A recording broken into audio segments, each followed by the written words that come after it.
Go ahead. Okay, you'll join me for the pledge.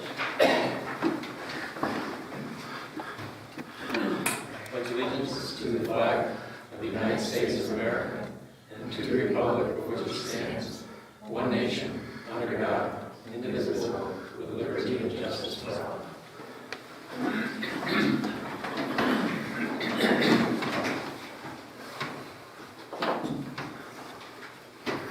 I just have a few announcements. So the North Country has entered Phase 4 with regards to the coronavirus. Phase 4 doesn't include everything that remains. There's still plenty of businesses that are still being held exempt and only allowed opening by the governor's executive orders. So there's a lot of information on the New York Forward website. And just one thing that has been pretty prevalent lately in our town and some other towns in the North Country is through New York Pause, there's a lot of tips, anonymous tips that are provided through the hotline. Some businesses in town have had many complaints coming through because patrons are not wearing their masks and they're out in public. So, just a word of caution and a word of respect to people in town. When you're out and about in the public, if you would please just wear your mask, especially if you're in close proximity to other people. This, along with washing your hands and maintaining social distance, is really the key ingredients to helping to thwart the spread of coronavirus in our area. And now that summer's upon us, we have a lot of visitors from, out of the area, and it's really important that, if you're out of the area, you're self-quarantining for the 14 days, especially if you're on that list, that hot list. But really, we just need to be making sure that we're being very respectful for everyone, and doing everything that we can, whether you're a resident or a visitor, to help deter the spread of this in our area. We really, so far haven't seen what other areas in the country have seen, so let's keep it that way. Census update. We are, I think when I last checked, we were somewhere in the 40s in terms of completion of our census. Still not where we want to be. So if you haven't registered yet, please do. There's information, I believe, on, of course, the census website, and the county website, and we'll probably be posting some stuff, more notifications on ours, and maybe even we talk about putting a flyer out to the public. It's really imperative that people register, because without your registering, the tax dollars that come from the federal government don't get directed our way. So it's important that everyone does their due diligence to complete the census. Farmers market coupons.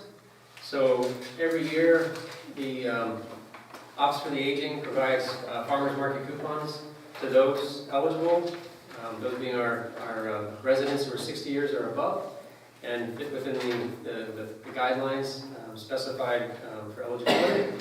And this year, they're going to be having distribution in the various towns.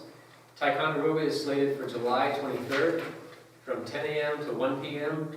at the Ticonderoga Elementary School on Alexandria Avenue. And we'll make sure we get this information on the website as well as in the minutes and our Facebook page.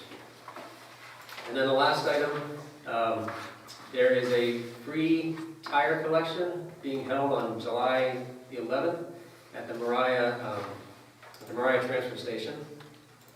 And it's operating from 8 a.m. until noon, or whenever the trailer is full. They're basically taking, tires, any kind of tire, if you can get it there. We had this last year here in our town. It was very successful, so they kind of move it around from year to year, and so this year it's in Mariah. So we'll put that as well on the website. I think it's already, there's a few places that is on the website and on the Facebook page. And that was on the transfer station? At the Mariah transfer station. That's on Joyce Road in Mariah. Okay, that's all I have for announcements. So tonight we have John Reel here, who wants to present to the board a topic that has kind of been outstanding or long-standing in the town, and something that he and his brother Peter have been working on and would like to share with the board to get some potential movement forward. So I'll give the floor to John to share. Come to the board to ask permission to see if we can get access to 74 to the property recently purchased, Fireman's Field property. Previous owner had done quite a bit of work to get this access, and the process sort of stopped with the DOT restricting the access that was there from a paper road, town road, that was Wayne Avenue continuation to Route 74. The DOT had cut that off, and the process was, the next step was to get access further down on the property that was better sight distance, and it gave access to the property. It was further away from Burgoyne Road. So we followed up on the process, and right now it looks like we need the town board's permission or to move forward with the Department of Transportation if the town is willing to accept putting a town road in off of 74.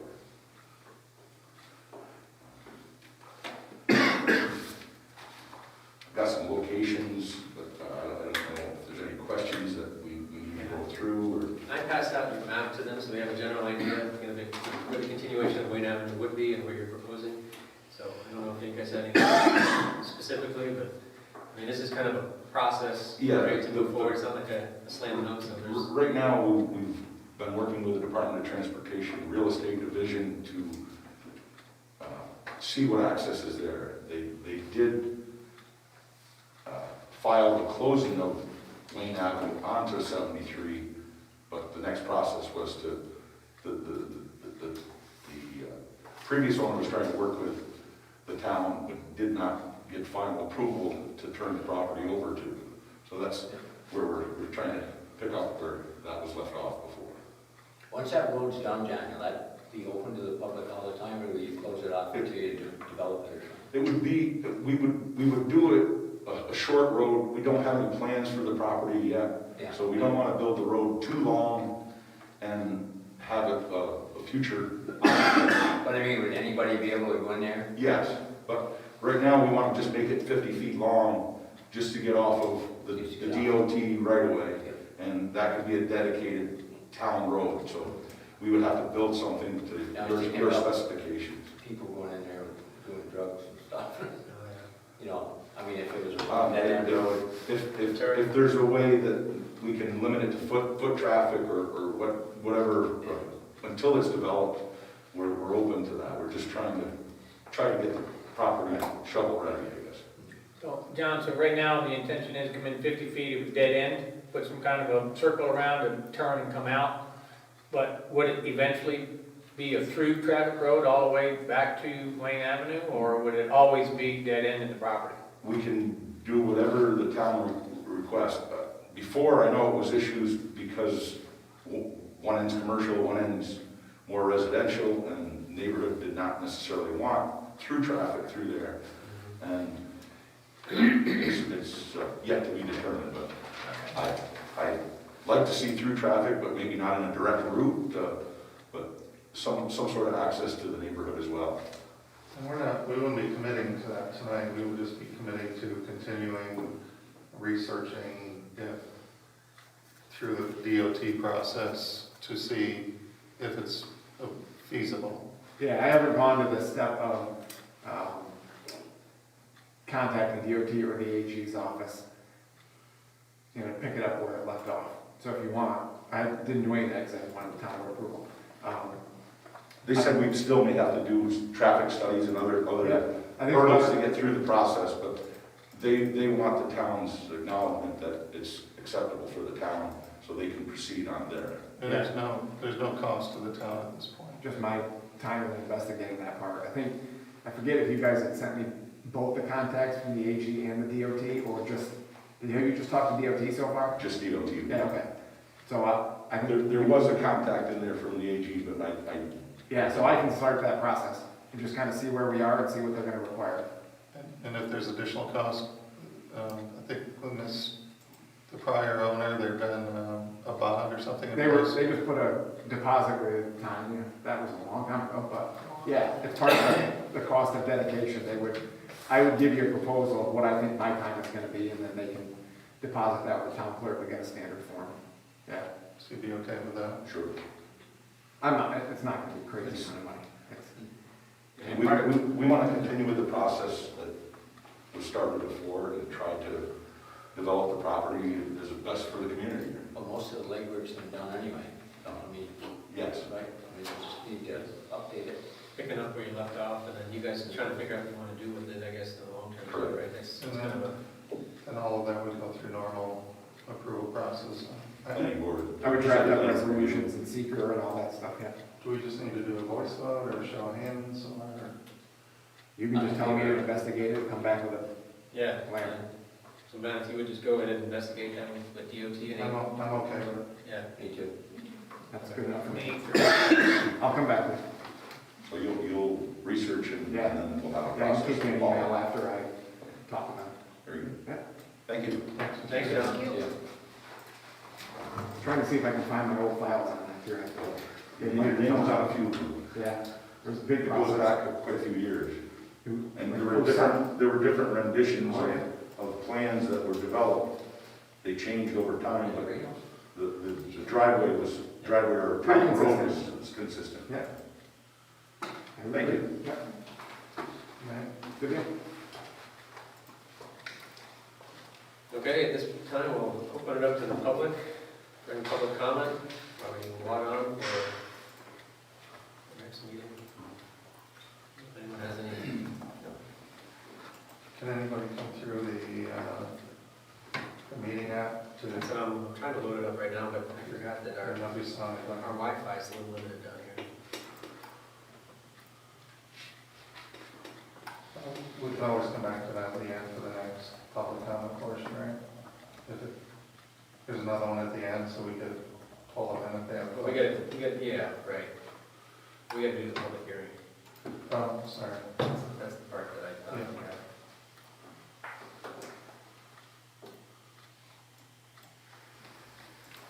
Mr. Wright, nice photos of the fireworks. Oh, thanks.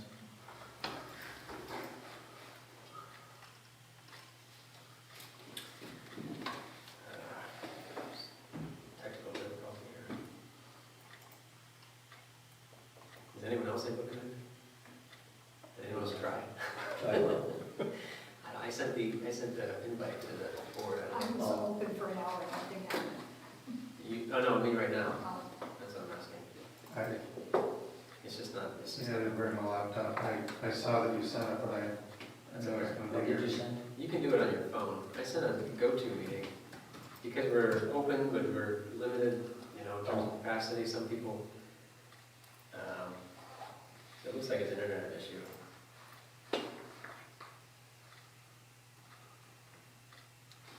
You pulled it up. I do. Is there another, Ethernet connection over there? I think there's just the one. Just the one connection? I could just grab a cord and connect it, just so I had faster connection, just to be able to connect it over.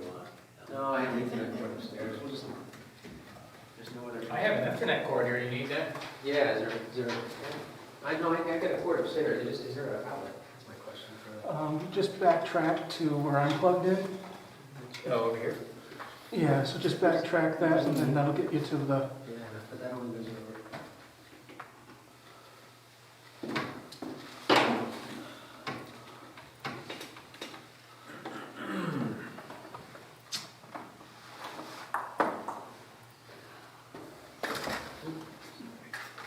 There's no other outlet. You know, switch places. No, there's no other outlet to connect to. That's the problem. There's no other Ethernet connection besides the one that we're using right now to live stream, that I see. You see something else, Keith? That just, No, you have your connection in here. yeah, I only just found the one plug-in. Okay. Well, I only know one other person who wanted to call. Should I call them? That's a little, nice. Yeah.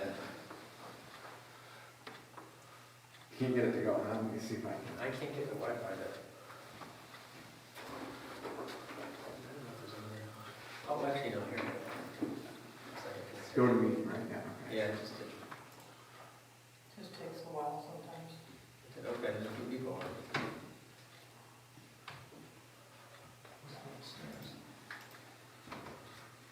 So, let's see here.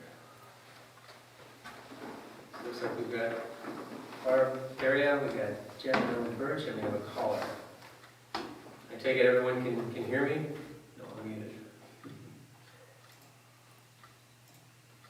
Can you all hear me? Hello?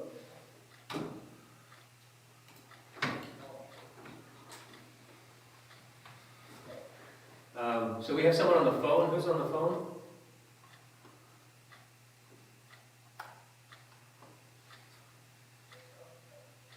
Barb, can you hear me?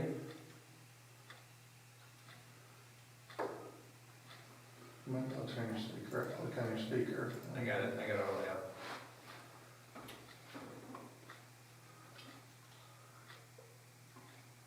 Yeah, okay, Joe, I hear you. Okay. Can you hear me? I can hear Holly, and I have, Barb, can you hear me?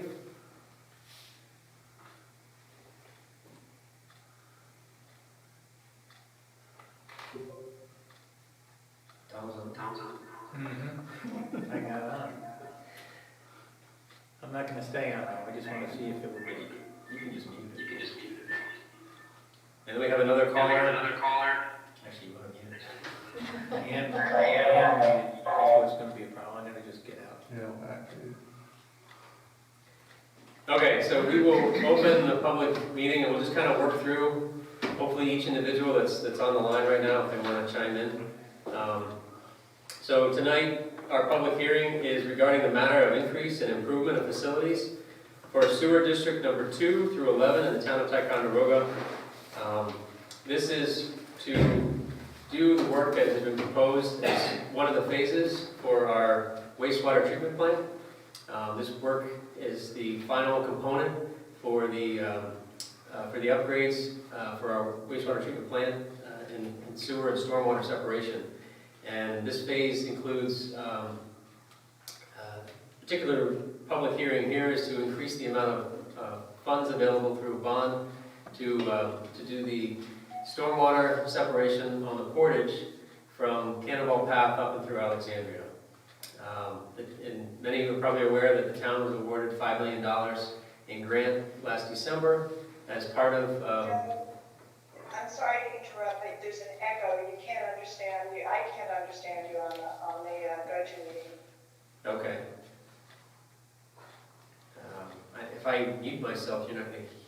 Unless, are you watching YouTube?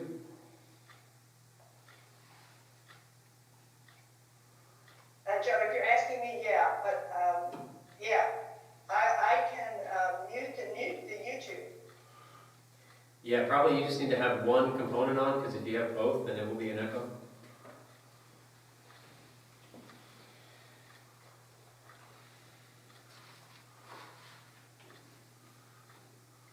Thank you, I think that did it, Joe, thanks. Okay. I don't know if anyone else is having a problem.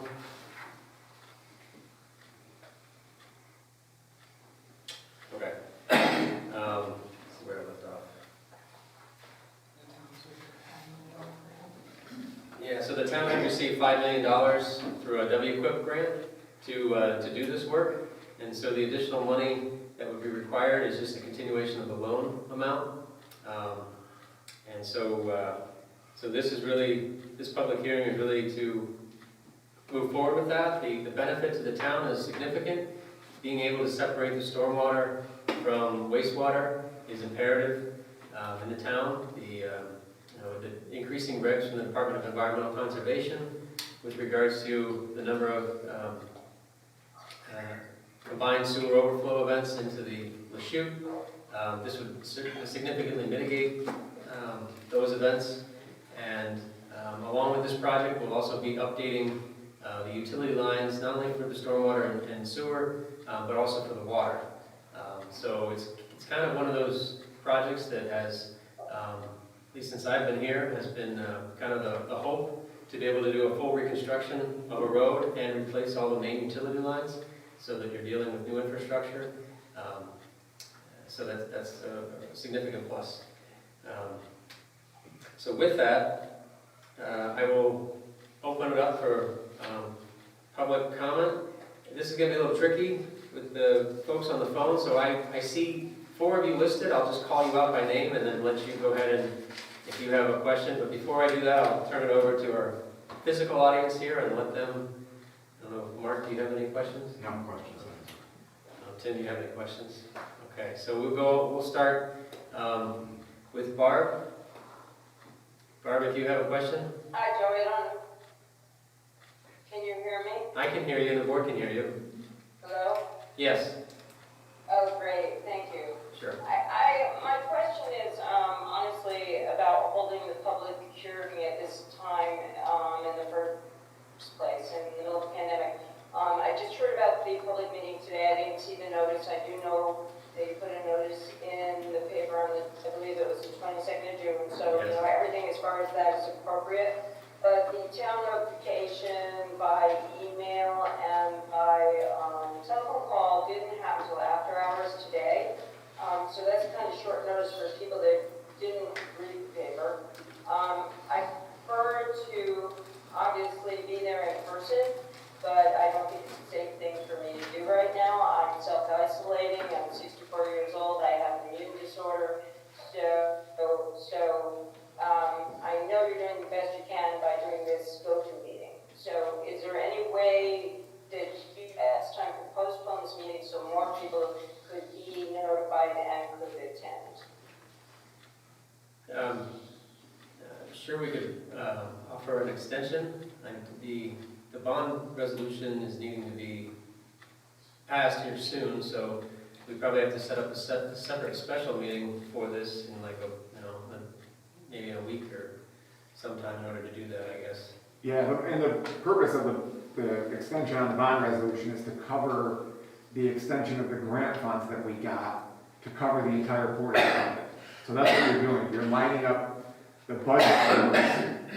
You're lining up the budget numbers in your bond resolution to the total project that is in the ESC. So that's what you're doing here. It's not like taking on a bunch of additional expense. Yeah, so Barb, I know you probably couldn't hear our attorney, but the original bond resolution was for nearly 14 million. Yeah. So the original bond resolution was for 14 million roughly, and when the town was awarded this additional $5 million, it decided to take advantage of that grant funding and extend the scope of the project. So we're raising it to just over 20 million. The bulk of that being free money, grant money, and just an additional amount of increase in loan, zero interest loan, in order to be able to do this work. So What does that look like for the taxpayer? right, so I think the original, let me pull up the original rate schedule. I think we're at 140 right now, and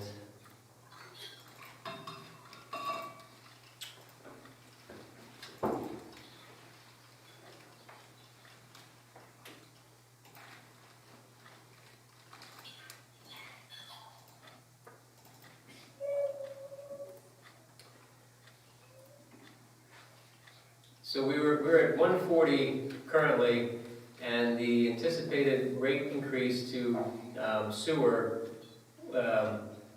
would be nearly 150. So when the time this project, Can you, I'm sorry, $150 for the quarterly rate. So right now the sewer rate is 140 per so you're quarter. talking each taxpayer,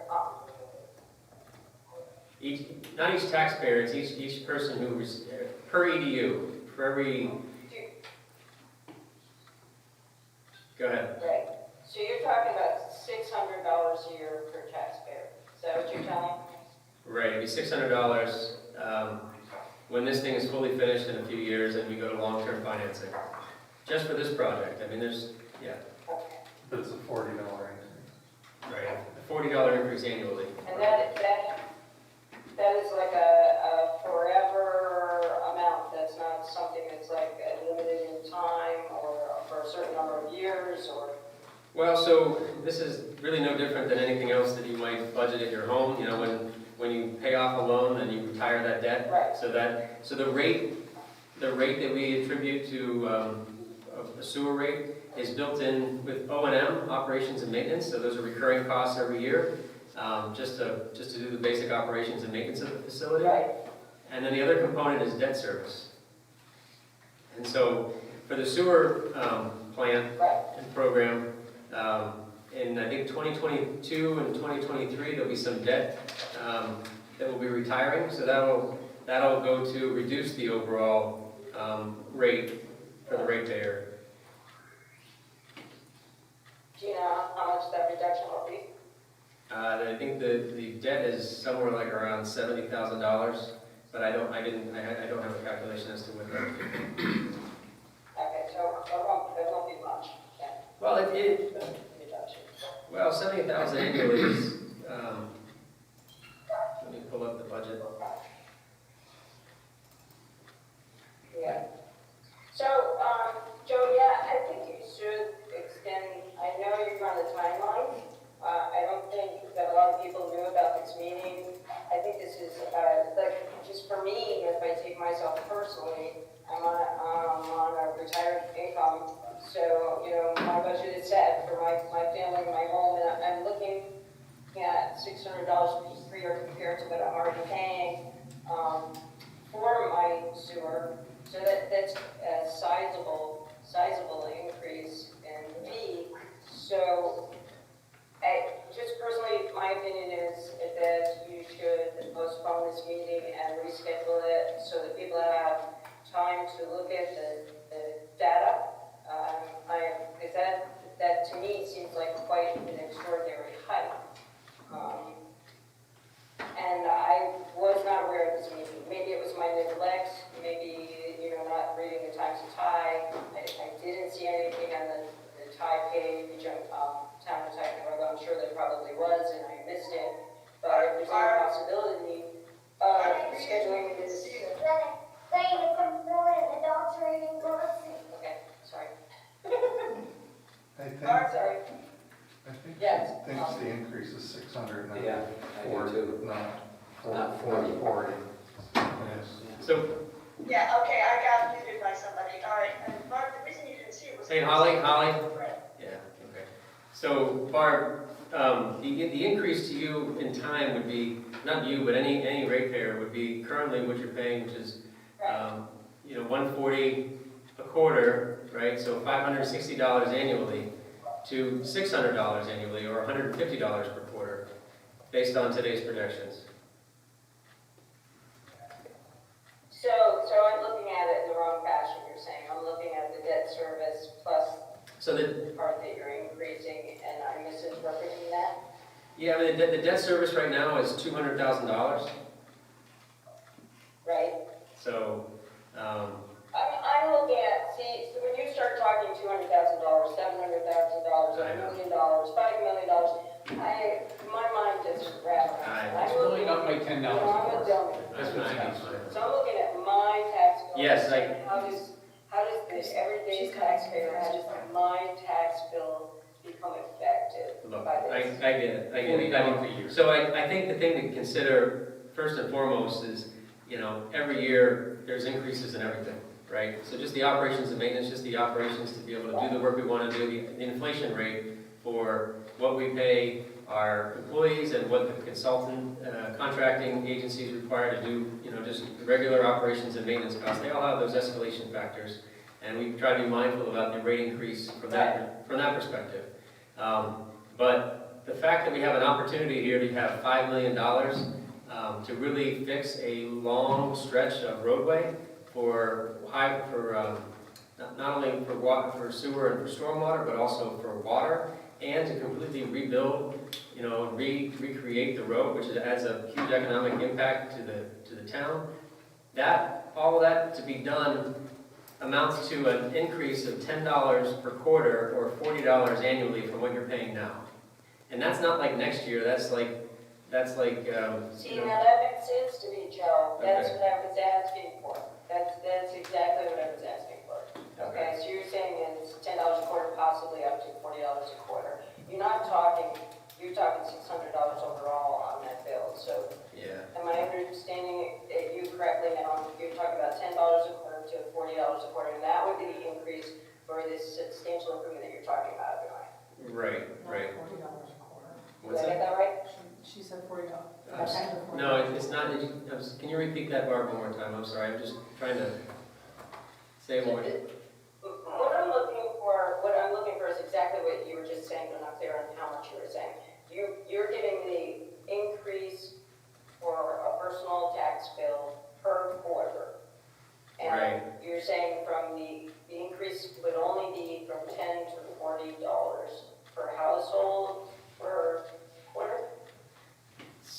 I'm saying is, right now, you are paying roughly $140 a quarter, or you are paying $140 a quarter for the sewer rate, correct? Okay, yes. And the projection would be around 150, give or take, but around 150 when this is completed, when it fully goes to long-term financing. So that's after the project completes at the end of next year. 150 per quarter. Right, yeah. Okay.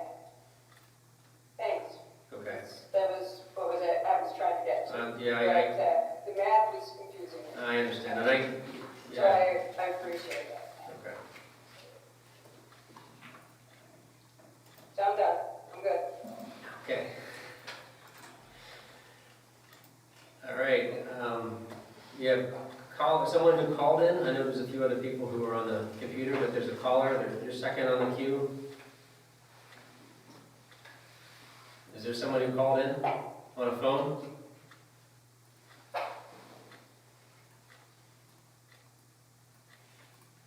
Okay. Holly, if you're there, you can chime in. Yeah, I wanted to respond to one thing that Barb said, when she said maybe she didn't pay enough attention with the Times of Tide, that there was an article on the reduction of the third quarter sewer and water rates. And that didn't mention this public hearing in the article, but the public hearing was mentioned, Barb, in the tiny print at the end of that issue. It's not last week, the one before. And you may not have read the tiny print with the legals, and you may have overlooked it, but many, many people also did, so I wouldn't feel too bad about that. About not having seen that this hearing is going to take place. Joe, to you, you're saying that this project is going to put $10 per quarter to the 1 EDU rate or sewer. Now, the thing that is in my mind is that's just debt service, right? So you've got 75% of our bill is not debt service. 75% of our bill for water and sewer is operations and maintenance. So we don't have any word at this point about where those bills are going to go. And we don't have any word about where O&M is going to go on sewer and where O&M is going to go on water. And I don't know if there's such a thing as debt service on water, there could be. But so when you say $40 increase every year, it may be more than that. In fact, it looks like we're looking at more than that. So when the calculations were done the last time with the existing bond resolution, the projection was $31 increase per quarter based on that rate at that time, which was $118.50. So that kind of brings you to Yeah, 150. that's for debt service, right? So in other words, we have to also pay operations and maintenance. Right, but that was always, About that's 75% of our bill, right? So we're not hearing anything at this public hearing on what's going to happen to our bill in terms of our paying operations and maintenance for sewer, and then possibly also for water. so We're this not is, hearing anything at this hearing about that, about those bills going up or going down or whatever. That's not what's going on at this hearing. At this hearing, we're only talking about raising rates for debt service to cover the projects which are being carried on. no, it's the rate for, I mean, it is covering that particular project, moving that project forward, basically mirroring the bond resolution to the budget to do the rest of the project, right? And Right. the project, It doesn't cover operations and maintenance. yeah, the projected cost does. The one I'm telling you is $150 is kind of what was projected based on the loan amount that we would need, again, a couple of years ago when the quarterly rate for sewer was $118.50. So do you have any projections about operations and maintenance for water and sewer starting in 2021? Yeah, but that's, I mean, do I have any projections for that? Well, they've been kind of nominally increasing just like everything else does, but in minor comparisons to the to the new loan amounts that zero interest loans that we're taking out for these projects. Well, we just had an increase in 2020. Right. We went up to, I think the total 976 a year. So those rates, is that what you refer to as the nominal rising of costs? I'm sorry, say the last part again?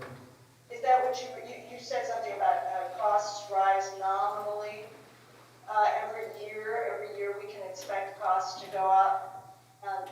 So we just had costs go up in 2020, whatever that rate is. I can't remember what it was in 2019, but they went up from 2019 to 2020. Is that what you're referring to? That rise in costs, is that what you're referring to as a nominal rise in costs? Right, so last year was 132 per quarter. The year before that, it was 118.50 per quarter. So there's been two substantial increases in the last 2 years from what otherwise was a pretty, I think, stable level because of this particular project. But the town is looking to,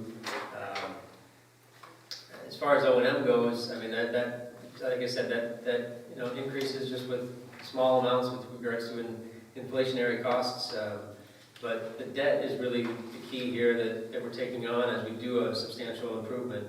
So this project that we're talking about, the bond resolution to increase to nearly $20 million, more than half of that will be covered in grant funds. More than half. I mean, the town has been really diligent about going out for WIA, for receiving $7.5 million in water quality improvement project, as well as for green infrastructure grant program monies. And it's also qualified because of our area qualifies for zero interest loans, so the $9 million potentially that we're going to have to take out to pay for this project is going to be the part that has to get covered in the sewer rate.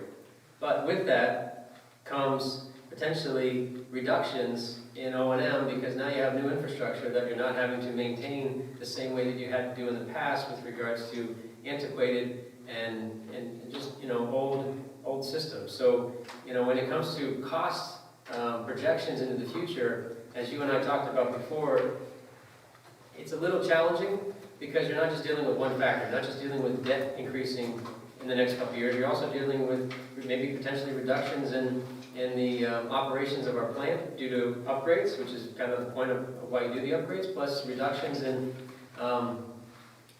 service calls because now you have a more substantial, reliable, and new infrastructure that's in place. So it's a challenge, and all I'm trying to say is that the projected cost upon the end of this, for this particular project, for where we are now, is looking to be $10 more than what it currently is today. Have nominal water and sewer bills gone down at all, ever? Have they ever been reduced? Reduced? I don't know in the history that I've been here. I mean, they've steadily climbed. I would assume that's probably true for every place. Let's see, Joe, I would just add, before I sign off here, and I know you try to mute me all the time, so you want me to get off. No, I muted you because you were... And I just want to sign off by seconding Barb's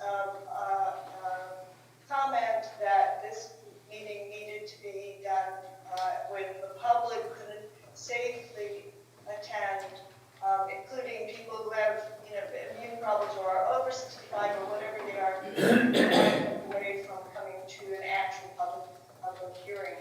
I appreciate that you tried to get this, I'll call it a Zoom, it's not a Zoom meeting, it's a GoToMeeting, up and running, but as Barb said, it was, people didn't find out about it until very late. So I will certainly join her in that comment. So. Okay.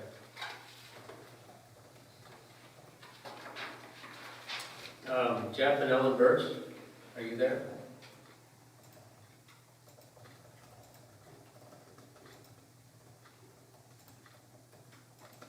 Yes, they're here. Okay. Do you have a comment or statement? So, Joe, just to reiterate, probably ad nauseum, what you're trying to explain, you're going to get an additional $5 million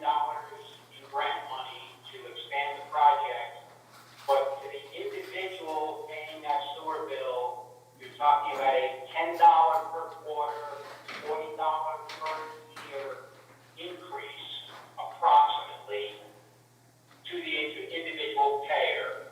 And then there is perhaps yet a smaller increase on the O&M unrelated to this project. Would that be a fair statement? Yeah, I'd say that's fair, yes.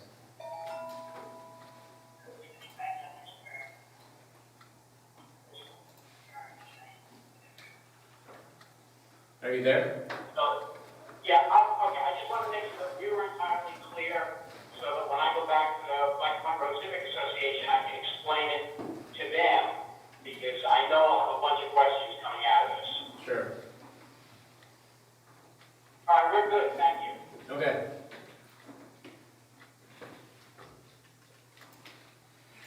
And then we have another caller, I don't know if you're there. If you want to speak, you have a comment? Hello? Okay. Any other comments from the public? Gavin, no? I guess with that, we'll close it, and then I don't know if we should.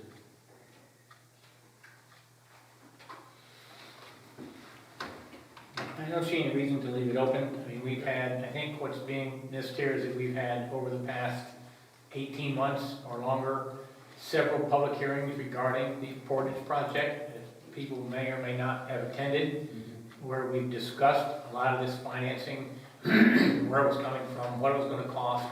And this isn't the first of these public hearings to have, and I think this public hearing is really a matter of saying that we've got the financing, we're going to move forward, and that's what, to give people the final input, but it's been discussed a lot over the past 18 months to move this thing forward, and I see no reason to leave it open at this point. And we're shovel ready. The shovels are Well, literally that- parked, Yeah. parked on the side of the road on the Portage, and Yeah. winter's coming, and we're looking at adding costs or being inefficient at this point if we delay it. Right. And I don't think that's the right way to go. It would be unfair to people in town if we did that, in my opinion, because of what can happen if we delay this any further. And we're first week of July, we were hoping to be breaking ground last week, so Yeah. I'm comfortable with, Okay. moving forward. And I think if I hear what Holly and Barb are expressing is, I mean, we haven't followed any different protocol for how we publish our public hearings. It's still being published the same way that it always is.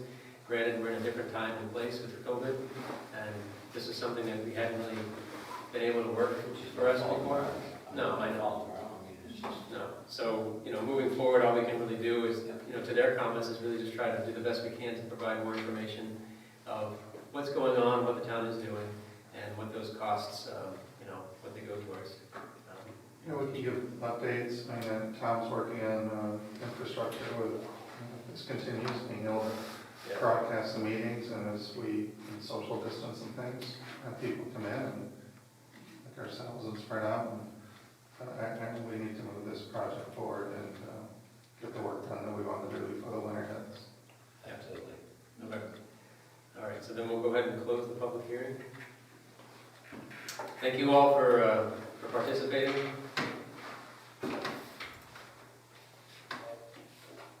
I'm going to go ahead and close the go-to meeting. We'll go back to the YouTube meeting since the public hearing and the public participation portion is over. So thank you again.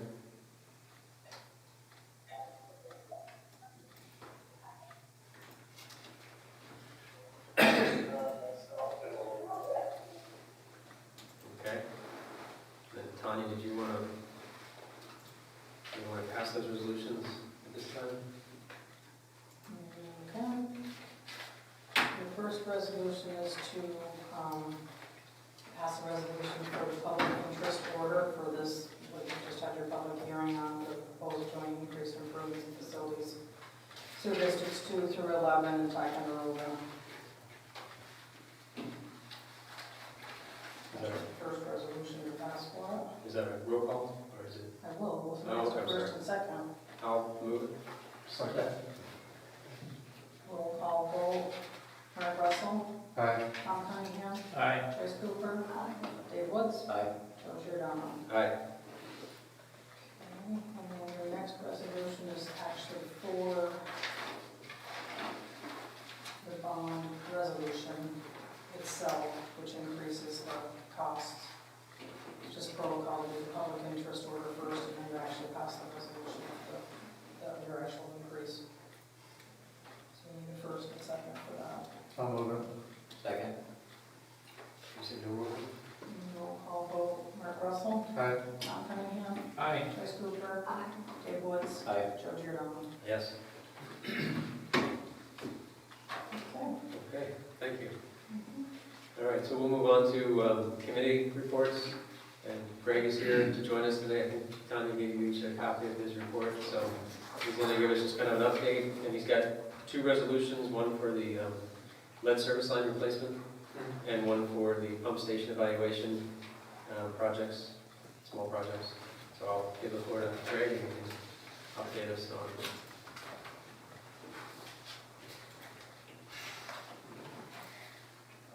I'll preface my time based on how many questions everybody asks, as usual, but I don't really have a lot, just a couple of updates. I'll just start with wastewater. Just still the wastewater plant project is basically done, we're just cleaning up a few items. Last year we had gotten a grant for a planning grant for the wastewater plant. I don't think we've actually talked about this one before, to look at the ventilation, heating ventilation at the plant, 'cause it's actually in pretty rough shape. That report is being finished up this month, so we'll probably be going over that probably in the August committee meeting. I'm not sure if there's going to be work to be done in, as a smaller project, or if we can combine it with a larger wastewater project over the next 5 to 10 years. So we'll have to start talking about that.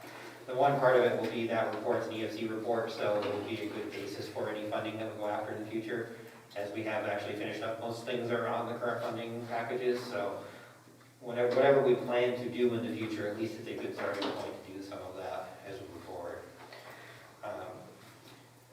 One thing that's a little bit new too, and I don't need necessarily a resolution tonight, but just a discussion on, Derek had budgeted last year to do some upgrades to his aeration tanks. He needs to replace the diffusers, which are basically PVC parts that sit in the bottom of the tank. They're fairly expensive PVC parts, it's about $100,000 worth of material. With that price, we'll actually have to go out to bid for the material, so we were already helping him with the specs. Our goal was to go, or help him with probably the bid for it as well, and they're doing the labor, they have to install it in-house. So if that generally makes sense to everybody, I'll get that squared away the next month to formalize it. But I had forgotten about that one, because it had been kind of on his radar to finish up once the treatment plant work was done. The portages, you guys we've already gone through a little bit tonight, but and they're out there getting set up, and I think shovels are supposed to go in the ground on Monday, so that'll be exciting to see that get started. I have one more easement to finish up, which is on my plate to contact the homeowner and just finalize something with him, then we should be good with easements, so that'll pretty much finish up the paperwork side of things, get everything moving, so we should be in pretty good shape for that. That's a permit, right? One more permit, yeah. The homeowner's happy, I just have to give him the paperwork, so. Yeah, dropped off the rest of it. Clerk. Good, so I think we're It'll come pretty back good shape in there. October. Great. So I don't think there's anything on that one yet. Obviously, as we get going, there'll be things, I'm sure, but get started anyway. So one of the resolutions is the pump station evaluation. Derek wanted us to take a look at I think it's 13 pump stations that are in the collection system. Many of them have really never been looked at. A couple of them we have over time, but they're at a point where they need at least a basic evaluation just to see what's wrong, so we can start doing some budgeting for repairs and upgrades. Probably not necessarily a huge project overall, probably some smaller projects to work on those. At least get some costs together so we can see where we need to go. So I think we went over that at the committee meeting last month, so our contract proposal is on, is the resolution for that one. the last two things I had on for sewer is the St. Clair and Vicker Street, the properties purchase is potentially going through. Talked about, we'll probably at the next meeting, then we'll start talking about what we want to do with this. We can kind of decide if there's work to be done with it, make sure everybody understands what the problems are down there and what the solutions are. So I could go into a little bit of detail now if you want, but for the most part, really, we need to, there is a town local on the property, now we can actually come up with what we can do with it. Everything we've done in the past was based on it being not private property, so. So that's probably something to work on over the next couple of months. Not something we have to do right away, but we want to get started on it. At least have a game plan. And then the last thing is just in general planning. We're trying to get into some general overall plan for the sewer, just so that we have the next things available, should additional grant funds be out there. The whole spring has kind of derailed us on some of that, but we'll get back into that this year. Obviously, we're monitoring. There's a lot of grant programs out there right now. Like when they come back, we'll want to be ready for them. But getting that one report done this summer, at least it puts us in a place, because a report is a good base for going after stuff. So if we need to, we can move quickly if we had to. Although I'm assuming that probably won't be the case for a bit. So I think that's everything on wastewater at this point. There's, well, I guess there's still nothing going on. And then, do you want to jump into water and resolutions, or? Yeah, that's fine. So, water, again, I don't have a ton, there is more coming out on water. So, the overall master project, again, is pretty much done. The contractors are out there now fixing the issue with the well pipe. They started this week, so I'm hopeful that everything will be taken care of by next week. So I'll know more in the next couple of weeks. So that's why their equipment's out there? Yes. To take care of them. Yeah. So hopefully that, so far so good from what I understand, but we'll see in the next couple of days. We did have that resolved. Yeah. Taken care of. Yeah, I'll be happy with that. That way we can actually really move towards closing that out. If everything goes, excuse me, everything goes well, again, no pun intended, but if everything goes well up there, there's one last thing that we have to deal with in terms of the project, and that is there's a couple of test wells that were drilled that we need to abandon properly. They're holes in the ground, that's a source of potential contamination to your well source. We want to make sure that we close those off. There's procedures for it. We had gotten quotes from the original contractors, fairly expensive quotes. We've actually gotten quotes from local people on other projects more recently that were much cheaper. So our recommendation is probably going to be to just go out and get quotes from local contractors to do the work. It doesn't have to be done by certified people, but at least it's like in a scale of a couple $1,000s versus a couple tens of thousands of dollars. So I'll work on pulling that together, then I can bring it back to the next meeting and we can work on getting that done. You said they had it certified? They don't have? They have to be a certified well driller, certified by DEC to do the work, Okay. but it doesn't require the size of the contractors that we have out there now. So I think that's some cost difference. So When does your warranty start? the warranty had actually coming to an end. It's coming to an already? Yeah, so it actually probably ended in June, with the exception of some key items, like the generators usually have longer warranties, those sorts of things. So the well issue that we're working on now, we've asked for an extended warranty because of that. So I have a question, but when the original test wells were drilled, was that part of the original contract to drill those wells, or was that something that was a separate contract? And my question is, why wasn't the abandonment included in the contract? But if the contract for the well drillers was separate from the contractors that are out there now, although it actually is the same contractor that's physically doing the well, but it was a separate contract. Partly because we don't know exactly which ones you're going to keep or abandon. In hindsight, probably is not a bad idea, but you drill the test wells. We don't abandon every well that we drill and don't use. We only find the ones we're never going to use again. We're actually keeping several of them for monitoring wells. So probably, honestly, because we just didn't know which ones we were going to use or not use. But you could have had a unit cost in there to abandon per well, whether it's 1, 2, or 4, right, in the contract? Yeah, It seems to me to make sense as opposed to coming after the fact and having a contractor. I know it's a little late in the game, but you just think that for future reference, things like that should not be a change order. or an additional cost, it should be included in the original contract, so we know what we're getting into up front. Yeah, valid point. Yeah, that is a good point, and we'd also offered that anybody that wanted to keep the well could keep it, but your point was taken. I suppose we could have, when that was engineered and spec'd out, I could have. You know, one of the things too was we didn't know how many wells we were gonna have to drill to get successfully, to find successfully a redundant one. Because when they found that first one, that was the first one they had dug, right? They had their. Yeah, the first one we hit a home run on, and then the other ones after that took a while. And so then they were using, to try to figure out, so we kept coming back to the board saying, we want to do another one for this amount of cost, because without it, we wouldn't have had a successfully redundant, access point to what we needed to be able to have that one work in case the primary one was out for service, right, so. Well, we didn't know how long either. Right. That was the other thing, like, for example, Rafford or some of the wells that were closer were gonna be kept in case we had to monitor Right. drawdown. But not to discount that comment, we certainly could have done that. But we How many wells definitely were didn't know left how out there? long we were gonna keep them. Count the monitoring wells and those. So I think we drilled 7 on your property. So we're going to abandon 2, 2 you use, and then the other 3 would be for monitoring purposes. And I believe that that's the number. What would you guess the price would be roughly? Or So I think the quote we got from the current contractor was something in the neighborhood of $30,000. each? I think for both total.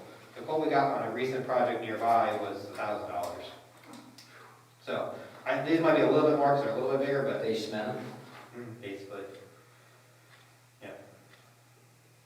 So that's why I'm gonna take time to get quotes, because I think we can do a better job than that. And you guys oversee them to make sure they're done properly, so. Yeah, there really isn't much to it. It's basically pouring concrete down the hole, taking the wall, piecing it off. Honestly, anyone else in the room could probably do it, except for you have to be certified by DEC to do it, so. It's not overly complicated, but we need to take care of it. No, that's a good point, Ed. And that is actually a condition of your water supply permit, so one of the things we can talk about. And then the other, I guess the other big thing is, so we talked a little bit about last time, we finished our report for water meters and some future planning of water. We've submitted that to DEC and DOH for review to meet our deadlines with them. That's our next big thing we've got to work on. So we don't spend a lot of time on it tonight, but probably will be smart over the summer to have a couple of workshops and start thinking about some of those tasks, because obviously, it's not about spending more money, so we want to have a good plan. We've been working on a game plan for how to actually tackle the projects. Bring the county in to talk to going after grant applications, those sorts of things. To meet our deadline with DEC is we need to move forward with the next phases of design at the end of this year and the next year, so that we're ready to start installing meters in a couple of years. I'm sure there's ability to work with the agencies on deadlines, but we want to keep things moving so that we can show that we're keeping things going. So now the report is the first step. Got to move with the game plan. We need to start working on some of that, just in talking it through and figuring out which direction the town wants to move with some of that, considering everything else that's going on in town. So 2025 is the date they need to be installed by. no, I believe it's 24. It's 5 years from last year. Yeah. Oh, 5 years, okay. Yeah, and it's 2 years of install, so we basically earmarked this year for report funding and next year for design. Obviously, funding this year, funding is going a bit haywire on us, so there's a good chance that it's going to take longer to do that, but I just want to keep moving on. And just some of the other infrastructure that's out there on the water system, just talking about a game plan. It's nothing we have to move on right away, but we want to just be ready so that if funding does become available, we'll move forward if need be. So just be thinking about that, be prepared to start thinking about that over the next couple of months so we can decide which way we want to go with it. The Veterans Road water main, I actually didn't get an update. Have you heard anything more from the county? No, I don't know what they were waiting on a couple more responses, but I don't know if there's a committee. I'll have to follow up with them. The grant applications haven't opened anyway, so Okay. we've got time. And then the last piece that I had, You guys, that was for try to get OCR funding to do the water. We're doing the culvert, the bridge, but we were trying to see if we could get some additional free money. On Veterans Road? On Veterans Road, but they just filled out the survey, so. We introduced Resources at Essex County's been taking over that, as a third party. But we got the bridge, we got the culvert in New York, that was grant funded, Yeah. to fix the culvert, then turn it into a bridge. But we also wanted to do the water line at the same time, so to do that, to get some, rather than put the burden on the residents out there, we were trying to do a Office of Community Renewal grant application, and that would cover the cost of replacing that line, because the line wasn't being replaced. It just was more cost prohibitive to do it in the parent project, and so we left that part out, but it makes sense to do it in conjunction with the bridge if we can, and so most of the surveys that come back, I think we're just missing like 2 or 3 for the, there's only a handful of people on that road, but we need the full amount, we need everyone to successfully complete the survey in order to know whether we're eligible or not for that. So, Exactly. So I'll follow up with the county on that and see where we stand before the next time. And then, so the last one is, we talked a bit about, you guys got a grant for a little over $500,000 to replace lead laterals in the community. It's an initiative by DOH. It's actually not a grant we even applied for, they gave it to you guys. Took a little while to come up with kind of a game plan for it. We talked a little about it at the last committee meeting. We want to go after lead services because there, obviously that's potential lead in people's drinking water. That's a good way to remove that. We also want to work on targeting ones that are also in bad shape in other ways so that we make most use of that money. We've got to have a game plan for doing that. So we put together a proposal for us to do that work. Originally, way back when, they talked about potentially doing that work in-house, but the town would never get to it, and the money has to be spent in the next year or so. So basically what we're going to do is use a combination of Derek's knowledge, GIS, some investigations to narrow down to about probably 150 to 200 homes, somewhere in that range is the number we think we can do. We would identify ones that we think are lead. Part of the bid would be the contractor would come in, they would dig a test pit. If it's lead, they would replace it. Likely replace the entire lateral to the face of the home. And then as many of those as possible. And then if for some reason it's not lead, then we just cover the cost of restoration. We do as many as you could up until we ran out of grant. They're short though, I think, those lead pipes. They are, from what I understand though, because Like 6 feet, 8 feet, something like that. a lot of times it's a lead gooseneck piece. I believe we're allowed to replace the whole lateral because if you've not lead there, you've lead migrating into the pipes and the other pipes. So at that point, if you replace the one end, you really aren't doing anything unless you replace the rest of it. So we'll finish confirming justification on some of those, but yeah, because obviously we want to target the worst ones so that we're making sure we're fixing a couple of problems if we can. So that's the proposal for us to do that project, if you guys want to do that. And you've kind of scoped out certain areas of town that you're going to.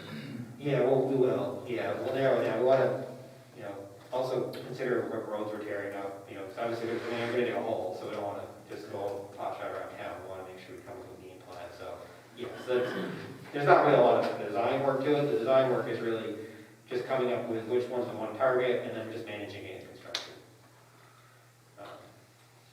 Obviously, there's a lot of them in there. Yeah, so what I understand, lead lines were basically installed until the mid-World War II, so up to 1943. Obviously, you pick on a road, you've got a lot of homes that are that old or older, so yes, there should be.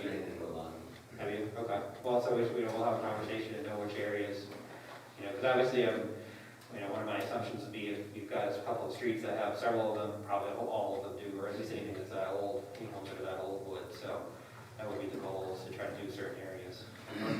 Like I said, I think we could probably do 200-ish of them if we, so with that amount of money. Do we have some paving, to your thoughts around the corridors? Well, we originally tried to see if we could couple this with Portage, but it got complicated because it's a grant fund into another grant funded project, and we decided that probably wasn't the ideal location to do it because it's. Well, if it ends up somewhere where, Sal can plan some paving in whatever area needs to be, we can, we're gonna dig all this up, make 50 potholes. Exactly, well, we did, exactly. And we can tie some of that's his planning in with it. So we only did like checkerboard. Exactly. And honestly, that's the time that I have in there. It's not, there's not really a lot of design work to do. It's figuring some of that out. somewhat. Either roads are, ideally not roads that have just been paved, so roads are ready to be paved in the next couple of years. Or, I think we had mentioned, a good idea is just an area that we're not gonna be able to hit with a big project somewhere too. There's a few projects, there's a few streets that are probably targeted for work like the Portage, or at least to some degree like the Portage.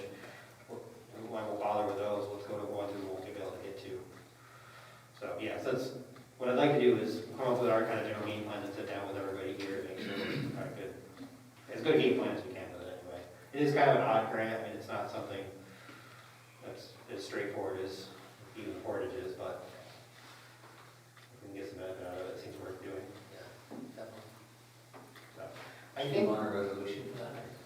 He's got two here. yeah, so that's one of them. So that's really all I have. Like I said, there's more stuff coming up in water and sewer, and I'd like to just spend this, next couple of months in some of our community meetings and things, just talking about which direction we want to go. So at least we're moving in a direction. I don't expect things to move probably too quickly right now, but we don't want to go too long. So we'll do the two resolutions for lead service line replacement and pump station evaluations that we just talked about. But we also just talked about earlier, is maybe rearranging our schedule for the next trilogy of workshop meetings or committee meetings. So that you and I talked about maybe having a 10:30 slot, to have a town board workshop to discuss those water, or wastewater, upcoming and ongoing water projects, just to be able to make the board abreast of those. Okay. And then we'll break in. So we'll just, you have anything else that you want to? I don't think so. Okay. And so those only 2 minutes, so. Yeah, you're good. Timed it well. So first resolution is to approve the agreement with AES for the lead service line replacement program. This would become AES Project 4852, and the amount would not exceed $51,000. It's based on their lump sum plus the reimbursables. I'll move it. Second. Any question? All in favor? Aye. So carried. And the next one is a resolution to approve the agreement with AES for the pump station evaluations. This is AES Project 4889 in an amount not to exceed $20,000. I'll move it. Second. Any discussion? All in favor? Aye. So carried. And then we'll go ahead and put a resolution to schedule a town board workshop on July 28th, that's Tuesday, at 10:30 a.m. for Greg to bring the board abreast on upcoming and ongoing water and sewer related projects. So I'll move that. Second. All in favor? Aye. So carried. And then we'll need a resolution to reschedule the water and sewer committee meeting on that same day. We'll bump that one to 12 o'clock. I'll move it. Second. All in favor? Aye. So carried. I think that takes care of anything else. No, nothing else. Do you guys have any questions on anything else? We'll wait till 12 o'clock on the 28th. I'm sorry, the first and second is the moving on to 12 o'clock. I think I did. I first did it. I think. I second. On the water and sewer? To change the meeting time. Yeah, I second it. Sorry, I was a little confused.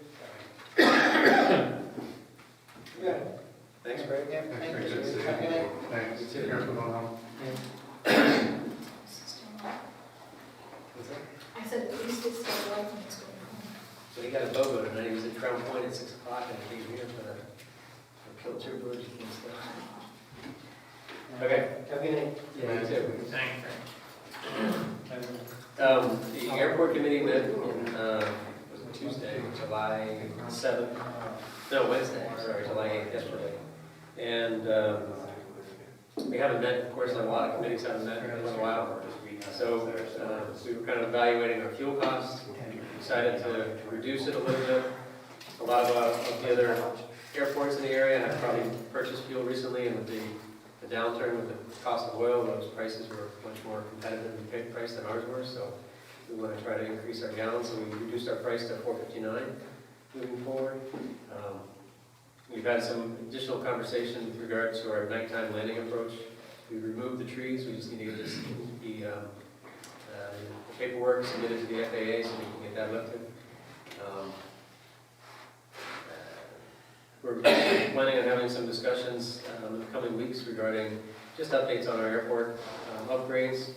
We've been using the airport as a place to fill for potential future projects, and so we've got a meeting scheduled with the FAA and a local contractor to try to develop a settlement plan so we can make sure that when it comes time for us to execute on our capital improvement projects, that we are in a better shape to do so with regards to the fill that we've got that has been dumped there.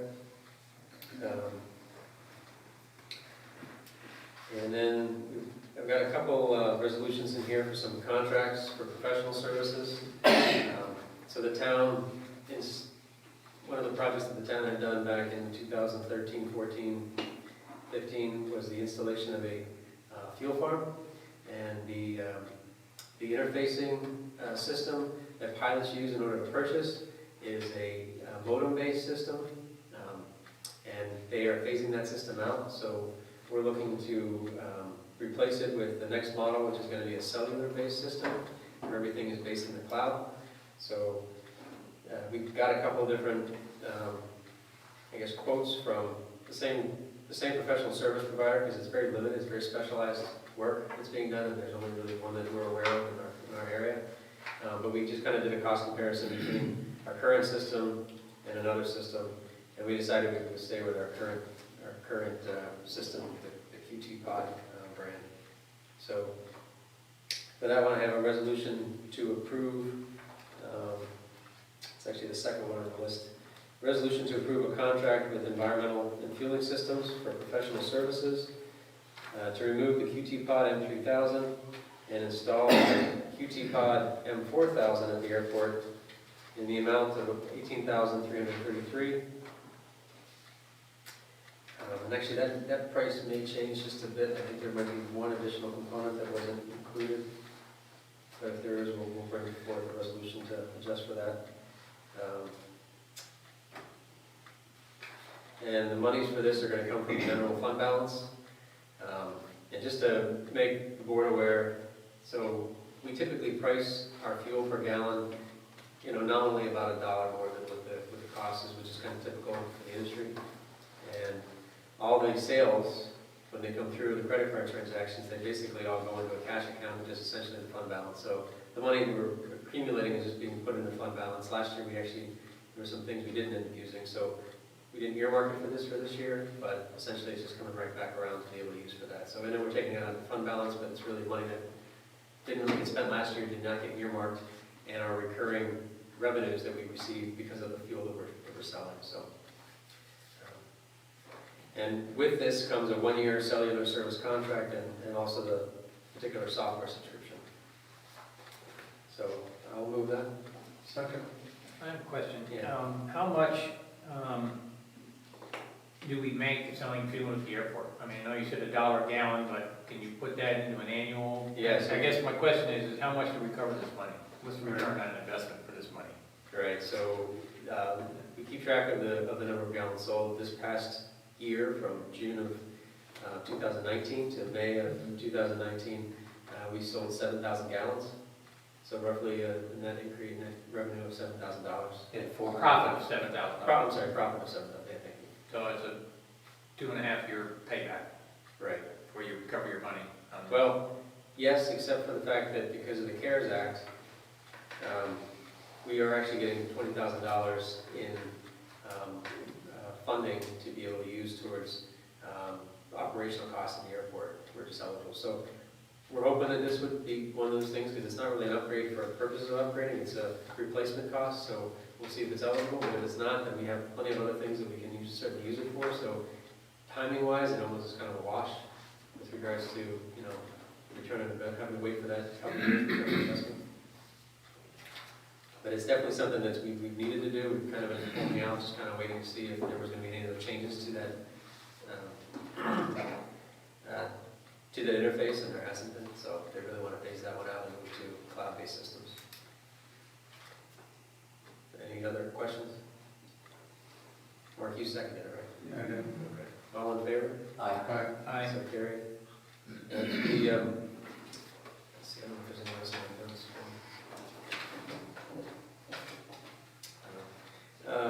The other resolution I have is the same company for professional services. Usually every year, Titan Aviation Fuels, which is the company that oversees our operation, They send one of their service technicians out and they replace our filters. But because of coronavirus, they're not doing that this year, so we have to go out and find a service technician to do that. So we're contracting with the same company. Of course, when Titan does it, there's no cost except for the cost of materials, because it's part of their annual service visit.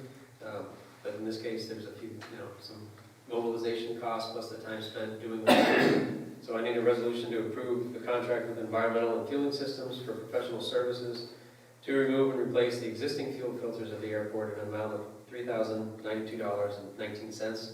And again, with those monies to come from the general fund balance. I'll move it. Second. Any other questions with that one? No, it's, there's some talk about being able to put in for compensation. There's still talk, and it isn't quite clear yet, but for some of your additional expenses due to COVID. So, I mean, this might be something we could recover. Yeah. The fact that we had to pay out of pocket for something like this. And that's still being determined how you're going to apply for those funds. Right. Yeah, we could look into that. Yeah, good one. All in favor? Aye. So carried. I think that's all I got. Yeah, our next meeting will be that, I guess, the first Tuesday, whatever that is, in August. At least that's what it's slated for right now, so it's like August the 4th. Stay tuned. Okay. Public safety. Okay, we met on June 16th. Present with myself. Excuse me, Mark Russell, Bill Law, Adam Halder, and Peters, and John Young. Adam went over his monthly report, Bill went over his monthly report, which is, Adam had 285 calls to service, 31 incident reports, 17 arrests, 67 traffic tickets, 3 DWIs, and 9 accidents investigated. Bill Wall had building permits, he had 12, ordered remedy was 1, and that's all he had. He did tell me yesterday he shut down Racetrack Road. Did you know that? Yeah. Over where they had the problem there last week. So that's cool.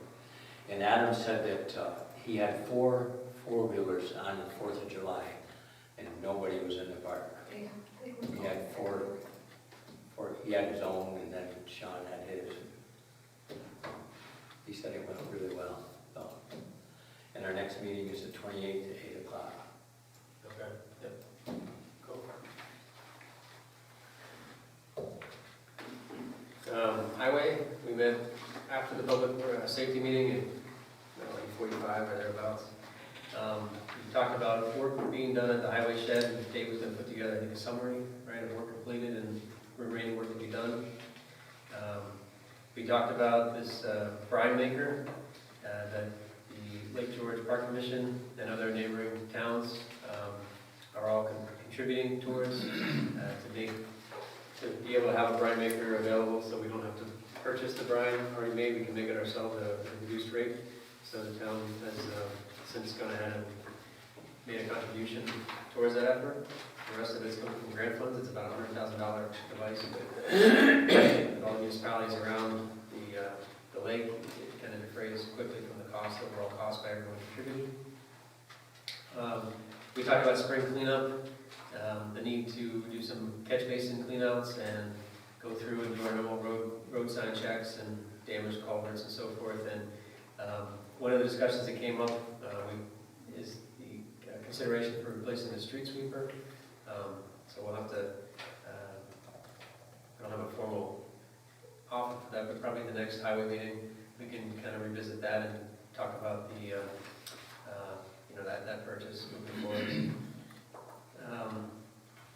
Sal had indicated that they were doing the painting of parking spaces and crosswalks, which they have been on and off, depending on other work that they've got going on, especially with being in pavement season and working with other municipalities hauling asphalt. But their slated paving projects for this year are Heather Heights, Burgoyne Road, and we talked about potential status of CHIPS I guess Sal was in with like a slight reduction, 20% reduction, at least that's what he's heard, so I don't know if that's still the case. Had some comments, questions about a few other properties in town, town properties with regards to paving. One was at the Armory, and then we also had a discussion about the sidewalk plan. We had several unnoticed complaints that had come through here recently, out the street road and other places in town, and we were looking to maybe put together a prioritized list so that we could really try to tackle and come up with a consistent sort of methodology to kind of fixing some of those. So John Deming had offered to work with Sal and Dave to come up with a project scope and a cost per foot, and bring that to the board about to bid. I don't know, is that, you guys had a chance to do that? Okay. So maybe for the finance meeting, I don't know if you guys, I think if we were thinking, if we did a cost per foot and gave them a contractor an actual scope, that might be more enticing for them, because the last time we went out to bid, we didn't really get any prices, cost per foot, right? And we're looking at reviewing the areas where we got the feedback that Tommy received, All the complaint, yeah. and some of the other things that were in need.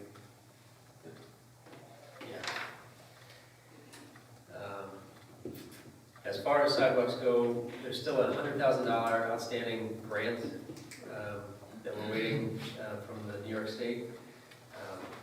I don't know if that'll ever come to fruition, given what we're going through right now with coronavirus, but so I haven't heard anything from Betty Little's office, because that's the one who had offered. She had offered a couple years ago, and with the changing of the majority leadership, for whatever reason, it's kind of been hung up in bureaucracy, so. Sal did say that he budgeted roughly $50,000 to get started on sidewalks, so there was some money, to go there. And he did say he was gonna look to maybe do a pave over Street Road with a 3-inch overlay rather than try to do concrete, so we'll see where we go with that. And In regards to the street road, it's just a question, but I mean, if you walk down that sidewalk, which I have recently, there's not much of a sidewalk there to begin with. no, I know. And I guess the question is how much traffic is actually on that sidewalk? And would we not be better off just to remove it and seed it? Do we need a sidewalk going down Street Road? Does it really get used? I think And people should would we probably- pose that question to the residents? To ask if they really want a sidewalk running down the side of the road?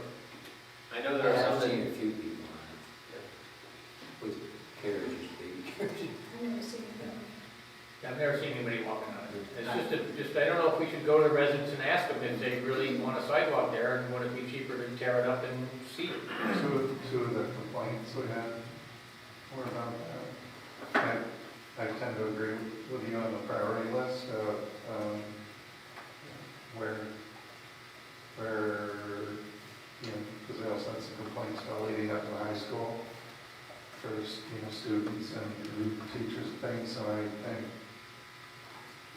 somewhere we would stack rank that list, and if nothing else, maybe follow up with those people and say, we heard your feedback and it's there, but I tend to agree with you.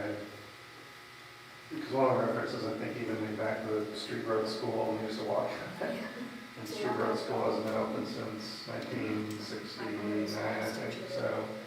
the only comment I'll make is that one of the things that comes forth in private conversations is people having coming up and sharing is that when they pay their taxes, everyone's paying based on their property, right?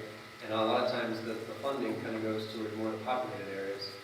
And I don't know if really just equating how many people are actually using it right now is indicative of how many people would use it. Because if it was actually paved, I think you might see more people utilizing it than what it's currently using. But what might even be better than just the segment that's there right now is either you can connect it into town. Because one of the things that's attractive to this area is the recreational ability. And I think if we actually had something that brought it into the center of town and let people, kind of meander out to Street Road, people might use it as an area to run or walk or, a different scenic point to look at. So I understand that, the number of people that it serves, but at the same time, I also hear the echoes of people saying, we contribute the same amount of money per, ownership of property, and, our area doesn't really get the priority of having things fixed, so, but, we need to come up with a prioritized list, we need to figure out exactly, That's what we need to do. that's what we need to do, first. and factor in the things that are important for that prioritized list, but just, And that, who should be doing that job? uh, Going through the list and the complaints. it could be the highway committee could go through it, we could have. If we set a precedent, I mean, that sidewalk's been there for 100 years. Just say you go to every resident, 2 people don't want it, or 2 people want the sidewalk. I know part of it. Are we obligated legally to keep that sidewalk there? It's been there forever. I'm just saying if somebody tripped and fell. I'm not saying make it high in the, I'm just saying. No, I'm just, Yeah, just the impact that every person in town who contributes money to the taxes wants to see some return on what they provide, right? And in some places, it's more significant than in other places because of, places in town are not just used by the residents, they're used by like everyone, depending on if you're going to school, or if you're going here, or whatever. But if you're on Street Road, obviously it's 9N, that's a busy area, but I don't know what the cost for replacing the sidewalk with like a asphalt as opposed to concrete would be.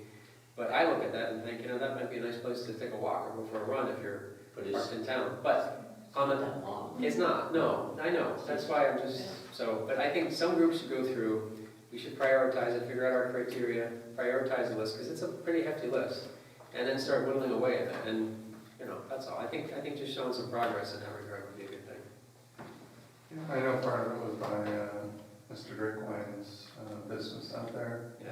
I don't know how much of it extended north into this.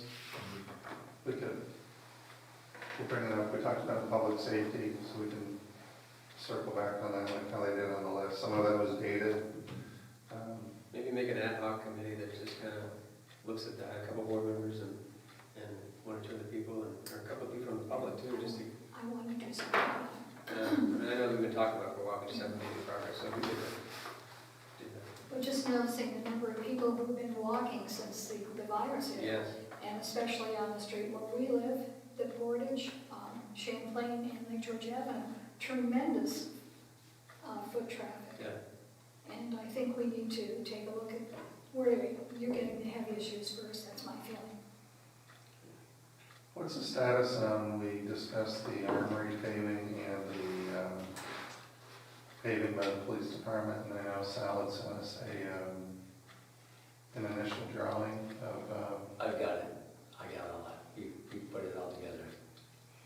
You asked, at that time, I think you asked, so what is I this? went up and we jotted it all up and the cost and everything, so. But it's in. So that's something he's looking at, but just the drawing he sent was a little rough, just as far, it's like, Well, the numbers were off too from what you had originally. Yeah. You said He 90,000. said 90. And then there were 70, so there's really no, I guess I had kind of the same thought. It'd be nice to see a little more detail in terms of that cost I've estimate. got it, but that would be. Okay. we're doing a committee meeting, just Yeah. probably ways. Yeah, I'll make a copy, give it to you. Okay, perfect. Miscellaneous project, we talked about the installation of the bollards for the park.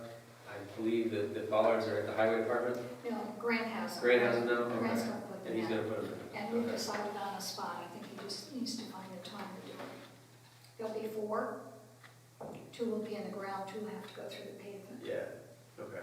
And he's gonna use the highway, into the auger, or what's? Yeah, okay, I went out, he had me come down yesterday and look at them. okay, They have to be upside down with a lock on them. yeah. And he said it's confusing. And then the transfer station, they started working on the construction of the shed? Okay, I just wanted, he called today, and asked me to bring up that the transfer station might be shut down for a couple days. He's going to get the he rents the paver for a month. He's going to get it the 15th, Okay. and he's got to do a lot of work at the transfer station, and you don't know if he can not get it all done in one day. Gotcha. So he said it might be down to 2 days, and the building is being prefabbed now, Right, so. okay. So that's gonna all coordinate because he's gotta get concrete for the gate. So when they pour the concrete for the pad, we can pour that and then the ballards. And there's 2, 3. Okay. They're closed on Monday, Sunday, Yeah. Monday. Sunday, Monday. So maybe they could do it like Monday, Tuesday. That's what he's hoping. He just wanted you'll let Tanya know so she can post it on Yeah, Everbridge? And yeah, for sure. And then we can go ahead and put it on the website, Facebook page. Okay. Good.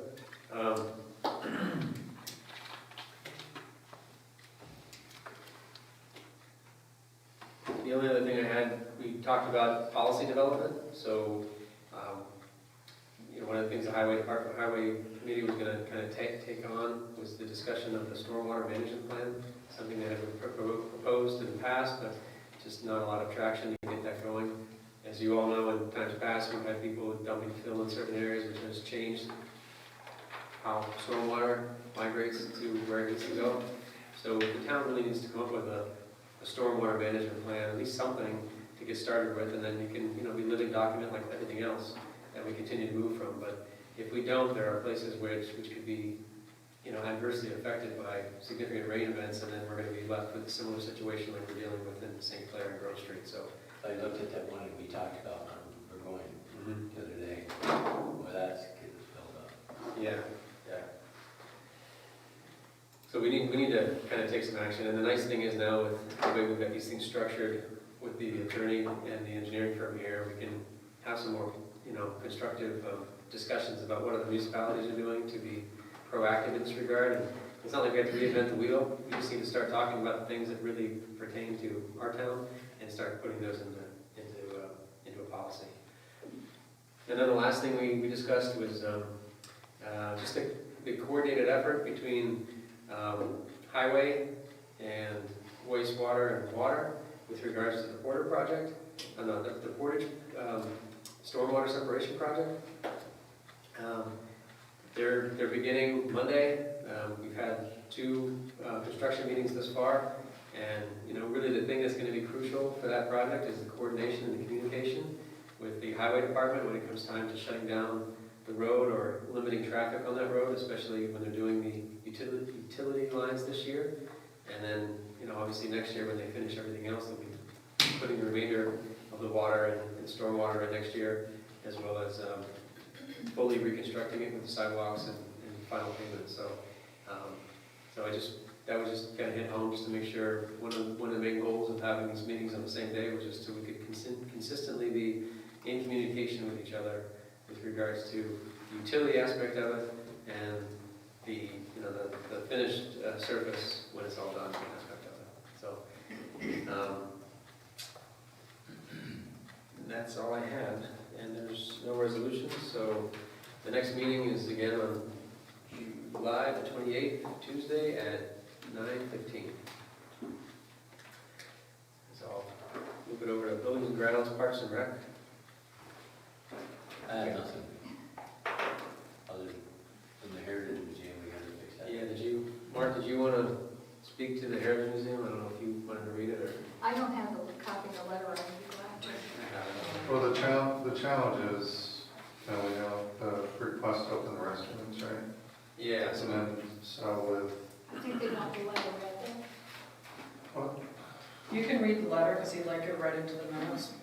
Care Center is written, right? It's, the letterhead says the Ticonderoga Heritage Museum, and it's addressed to the town board. It's still dated July 7th. And it says, the Ticonderoga Heritage Museum and Visitor Center Board of Trustees hereby submit this request to the Ticonderoga Board of Trustees for inclusion into the July town board meeting minutes. The Ticonderoga Heritage Museum and Visitor Center is a valuable and necessary resource which promotes Ticonderoga as well as its area attractions and businesses. We are also designated as a heritage center in the Lakes to Locks Destination Network. That's a lot of words.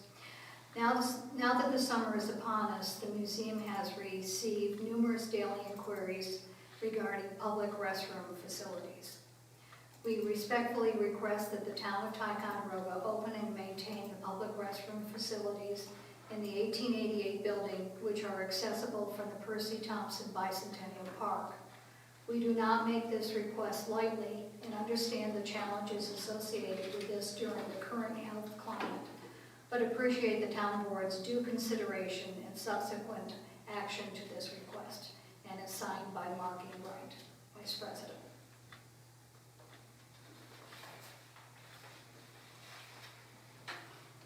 so the New York State Department of Health had issued guidelines back in March.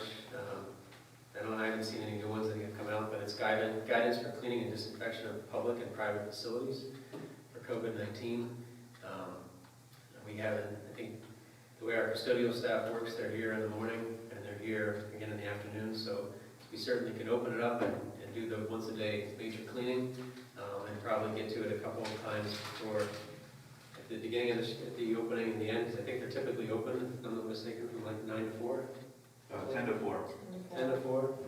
So, we could definitely do the major cleaning, and then, but I think just based on how our staff is scheduled, we probably would need some assistance from, the Heritage Museum. Maybe, I don't know, if the staff, volunteer staff would be able to assist kind of in that late morning, mid-afternoon timeframe.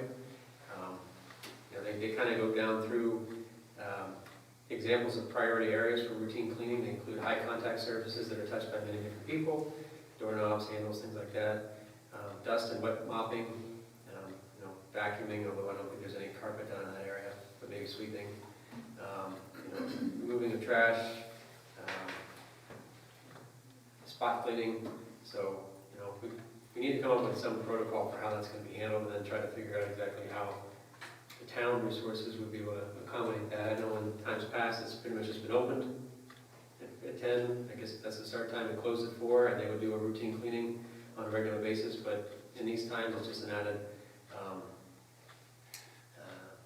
effort. So we just have to maybe try to do some kind of coordinated effort with the Heritage Museum to be able to do that. That's my initial thoughts. I haven't put anything together yet for using this information, because we're going to have to develop some of the same kind of protocols for the beach that our lifeguards are going to be.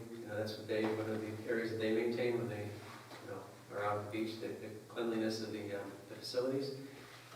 But in the heightened state of coronavirus, we're looking at more of kind of like the cleaning schedule that you might see if you go into a large store, where someone's going in there every hour, checking off, initialing all the things that have been done. So they're covered, we're covered, and we know that if something were to transpire, we know we've done our due diligence to do what we can to mitigate any potential contamination. So this is not, like it's been said in the letter, this is not something that they're taking lightly. It's not something that we want to take lightly. We want to make sure that we've got a good plan, and if the Heritage Museum staff is willing to cooperate in doing that, I think we can come up with something that will be, adequate. Right, we have the same kind of cleaning checklist, so we understand. If you want to come up with some kind of suggested protocol, maybe we can team up and do something. I can take it back to the board. Okay. So you guys will be available to do like a 12, 1 o'clock, 2 o'clock? I'm not sure. We'd have to see. We usually only have one person there. Day or the day. Okay. You have to limit the occupancy? Yeah. It's not. We do, but it's not usually a problem. There's only a handful of people in there at any one time. How was it opened and closed in the past? Like who unlocked it and locked it at the end of the day? Our staff unlocks and locks it every day. No, that's weekends. During the week, the morning custodian. Oh, you're in the bathroom. I thought you Yep. were thinking in the bathroom. The morning custodian here will unlock it. Usually it's unlocked by 7:30 in the morning. And she does the cleaning right then and there for the day. And then the afternoon custodian here, when he leaves the shift, he'll just go and shut the door because it automatically locks. Yes. But to open it, you have to go through the museum, down into the basement and out. It only unlocks from inside. Right. And when you shut it, it locks from the outside. So, but our custodian would work on weekdays too, so the weekends would definitely be a problem. And maybe think about cutting the hours. It doesn't need to be open at 7:30. Maybe we just wait for the museum staff to come and open it from the 10 to 4 only. So it's limited. It's not as accessible as it used to be in the past. Doesn't have to be open at 7:30. Our groundskeepers use it a lot more in the morning than anybody else. So, We just need to make sure that we would do the main cleaning for the day before. Yeah. but I mean, the hours would be better if it was just the 10 to 4. Yeah. Yeah. There have been a lot of people in the park every day, Right. and they park up above and come down through, so you don't really see them, Mark. Well, I hate to say this, I haven't been in there, but it's a single occupancy? bathroom? No, there's Two. a male and female. And is there more than one that can use it at any time, or is it when you? It's two separate bathroom stalls that you walk in the hallway and the first one is female and the second one is male. Okay, but there's only one toilet in each one sink? Okay, so only one person or one Right. family or whatever, okay. Okay. Well, I just think we need to come up with what that protocol should be, and then figure out logistically how the town can provide that cleanliness during the tower hours. If we have to, maybe if our custodians are willing to adjust a little bit, they can kind of cover a little bit more, but probably the heritage staff would, maybe chip in a little bit. Volunteers. Maybe I don't recall the exact, And the frequency. Does it state in there the frequency? Yes, that's good.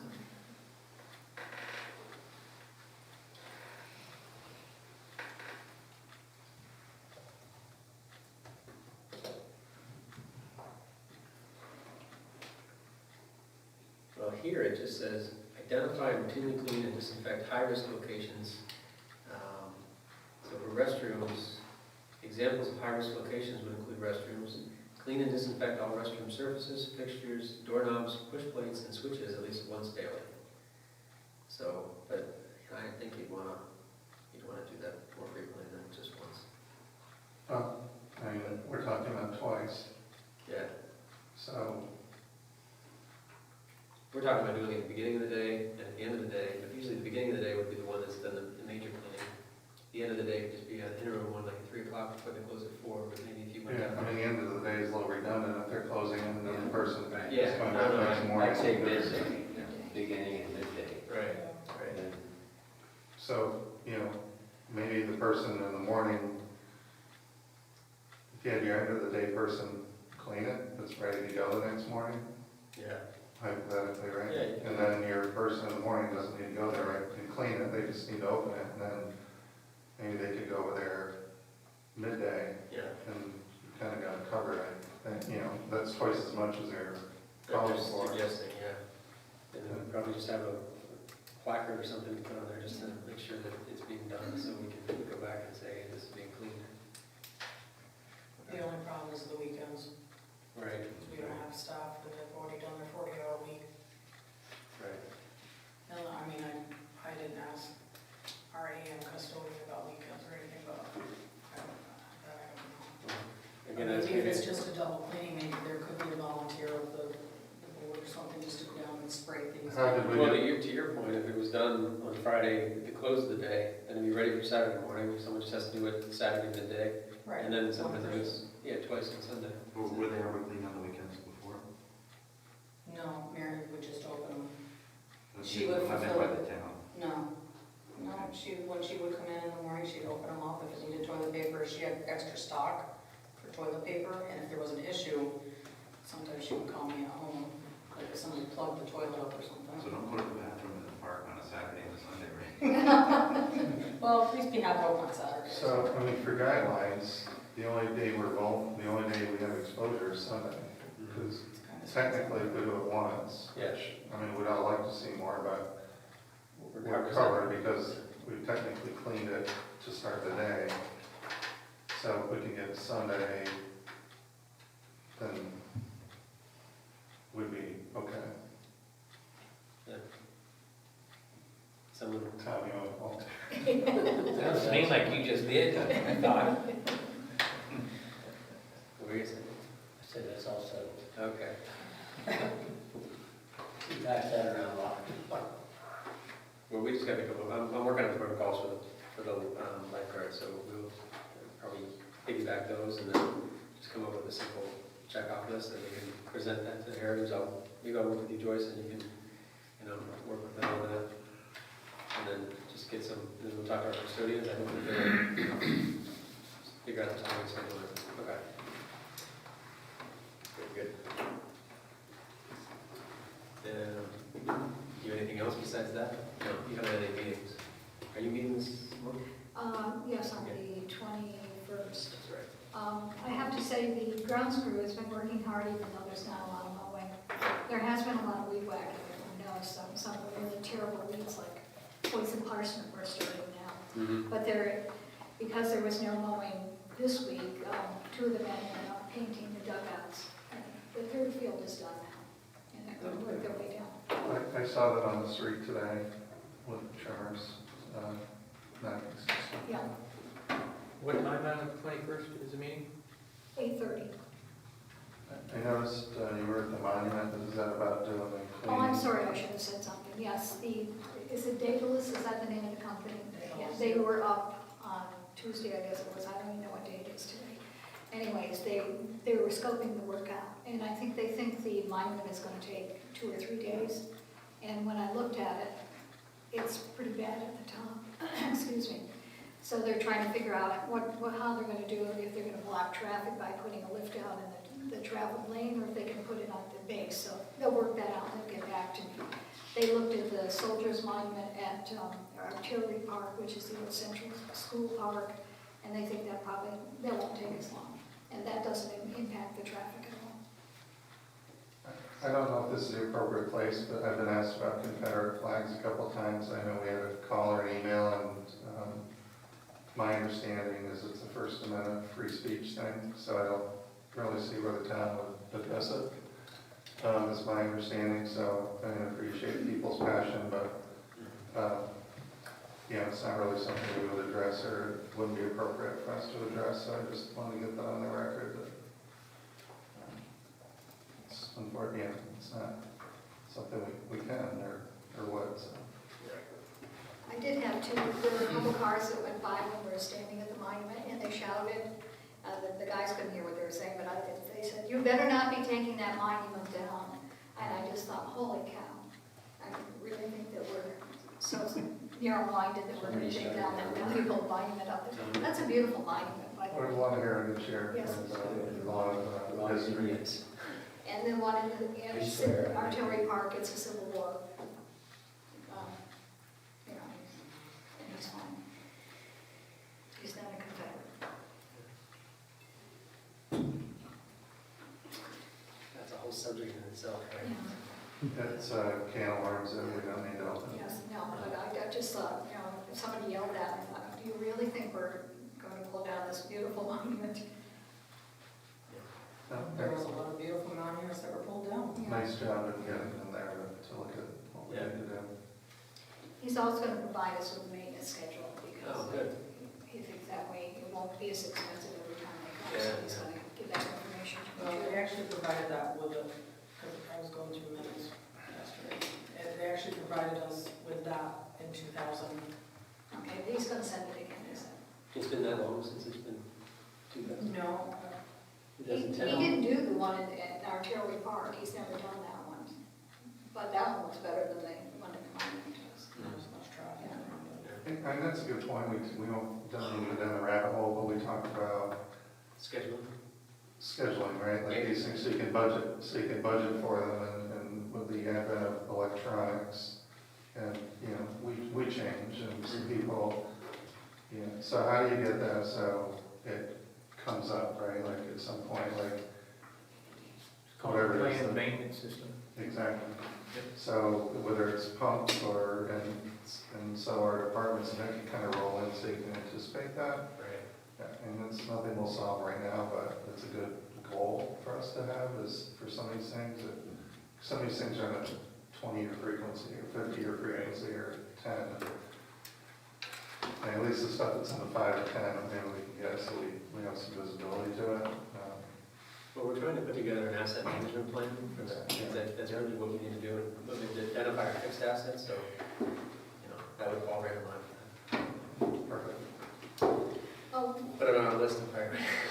the library's on here too, so you probably all know that the library has accepted returns for over a week now, and they're now doing curbside pickup, and I think Heather sent out an email today, I think, and she said they've already had 41, I think as of yesterday, 41 curbside pickups. And now she's done something really cute, I don't know if you opened up her email or not. She's put, when they come to the curbside pickup, she puts a little brochure in there, and it's called Takeout Menu.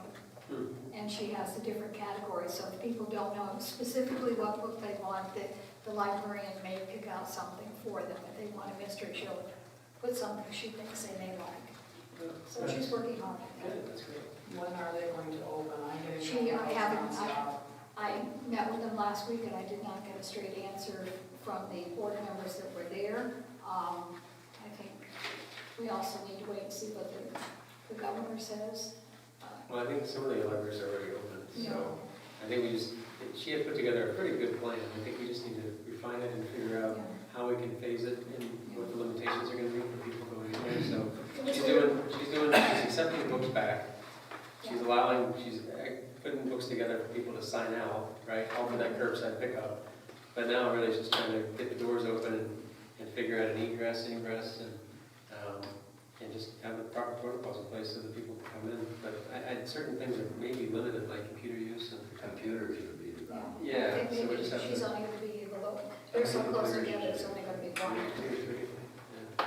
So we just have to, I guess, close that off right now. I know that people do use those, but it's just. Well, I think she figured she could do one for a 30-minute Yeah. reservation, that would work. Her time schedule, Tanya said, opening to the general public on August, and I told her I was disappointed with that. But the board was very supportive of her in that timeline, so I said we need to talk about it. Can the playground open in the park yet with under phase 4? I think it's on the tape around, doesn't it? I believe it. Well, I drove by the other evening, I saw the tape, and I didn't know if it was just because the tape's still there, or No, we haven't opened it yet. if we're not allowed to open it, if there's a restriction on using under phase 4 that could be without us needing to, wipe it down. Well, the school one's been open the whole time, you didn't close it off. Technically, school grounds are closed and Yeah. to the public. Yeah. And I know they've scurried some people off, and there's been,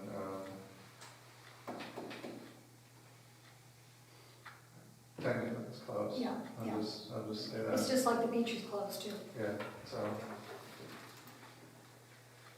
So what are we thinking with our library down here in this basement? Save that discussion for buildings and I don't know why this one can't be open. I mean, there's never more than one person, usually one person at a time. Is that what you mean? People coming in to get books? As long as they do the proper procedures and they wear a mask and social distance. they can wait, they can wait, you can kind of wait at the door, if somebody else comes. Yeah, one person at a time, because it is tight once you get in there, but, Well, it's not policed.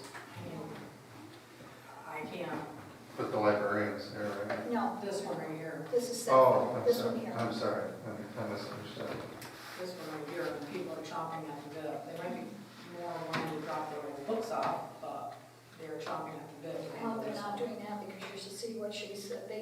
Oh, I heard, I'm not pleased. They spent the time that they were closed cleaning, and they have So They have everything hundreds of down here. books to surplus. And their plan is to get rid of some of those to put a free table out front. I've had this Yeah. conversation with Joe, and I didn't see any harm with it as long as people are wearing a mask and they social I think distance. it's a great idea, just get rid of them. To get rid of some of those unwanted books. They used because to do that for the street fest, but we're not having the street fest this year. They always had the big book The sale. street fest may be the end of September. Right. Okay. Well, we need to get back in touch with Yeah. Heather and see if we can expedite something, just to allow some more interchange. I don't know about the playgrounds, I don't see it listed on the list, although state parks are open, so it's kind of a discrepancy, I guess, between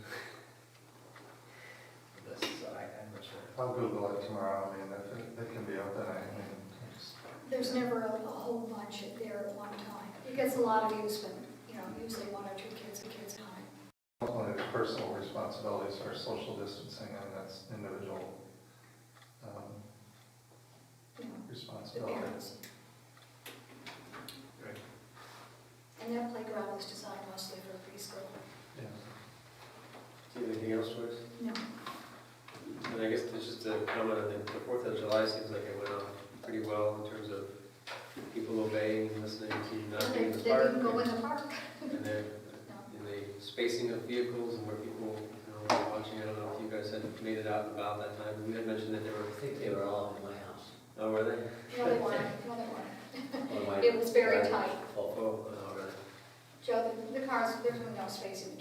cars, but I mean, not a lot of people stayed in their cars. Well, that's good. That's good. Okay. Mark, on Human Services, I know you guys haven't met, but I did get confirmation from Karina. She's planning on resigning and putting in her notice. So we'll go ahead and advertise for rec supervisor. Yeah, well, I think take our lead on the youth after-school program based on, the governor's first week of August, was talking about school, and in the meantime, the schools are supposed to be developing their opening plans. I know our BOCES is coalescing to have a common plan for the schools in our BOCES, so, but there's zero guidelines from the state as far as anything around, any details about masks or anything, so you'll have to see when we get to first week in August. But I don't see any, I think with after school and some of those things, one, we'll need to think about ourselves as far as what we want to do at that point. Optimistically, things continue to free up. But, so we need a resolution to advertise for that. And we've got a job description out there, and we'll see what happens as far as applicants. Right. What do we think about as far as, I'm gonna run the ad for a normal amount of time, and We're usually gonna run it for 1 week. If you want it more than that, you need to tell me. yeah, just how do we want to phrase it as far as full-time? Because we're talking about, that being enhanced to improve the candidate pool and also responsibilities. So it's coming up on mid-July, usually could be in July, early August, we start, preliminary budget discussions. And I know this would be one of those items we would kind of bring in there, along with other things we talked about, Yeah. to see about that. So I would, my feel would be to advertise it as, anticipated full-time, it's typically been a part-time. And that just hopefully will open the door for more applicants, and we can kind of put together, because really, the issue we've had with this position is it hasn't been consistently being filled by the same person year after year. And so we need someone for the after-school program. Maybe that person can even do the big basketball, the soccer program, those other ones throughout the school year. And then obviously, in the summertime, take on the day camp director position, as well as for the summer program. And then also oversee, just the lifeguard operations and make sure that's running well. So there's a lot of, there is some in there, and if maybe turning into a full-time position provides that, and if it has to be, find some other things if we need to make it full-time, that'd be fine, but I think that might have a better interest for some people than leaving it as part-time. So, resolution to advertise for recreation supervisor, we'll run that for a normal period of time. Yeah, I'd say go maybe a couple weeks. I don't know, just Sure, 2 weeks. 2 weeks. And, Need a motion. yeah. Second. Oh, I thought Mark moved it. All right, moved it. So need a second. Okay. So Tom seconded. Okay. All in favor? All right, Here. that's all I have for now. I know seniors haven't had any meetings, so there's probably nothing to report. Nothing to report, seniors haven't had a meeting, and they're not scheduling one at this point. And I think Dave is keeping track of the bus delivery status. The only question that came up, Mr. Bartlett received an updated list on the students who were interested in food service, and there was some that, we're still, 40. yeah, there was a couple that were interested in delivery, Right. so I guess when that's firmed up, when the program's gonna start next week. That's, Monday. Monday. So I was going to find, just like how many do we have, and Yeah. and if it's just like a small number, see what we can do to find out specifics where they were. I didn't see like where they were and Right. what that entailed. But our senior bus is out of service right now. Right, understood, I mentioned that too. So we can see if that list grows. That's what happened with school, but we're all set, people are in place, program's gonna start.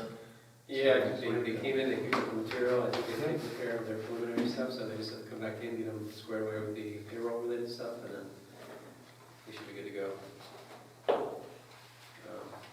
So, senior bus, I know you, I don't know what this definitive date is, I just know that I've been trying to coordinate between the current bus that has some brake related issues that need to be repaired, which should be good to go by Saturday, and timing it just so happens that, we were expecting a bus back in May and June, Yeah. right? So now we've got some maintenance costs for this and trying to work out something with them to say, hey, we're gonna be doing this work for you, we're gonna resell it. 300, I think.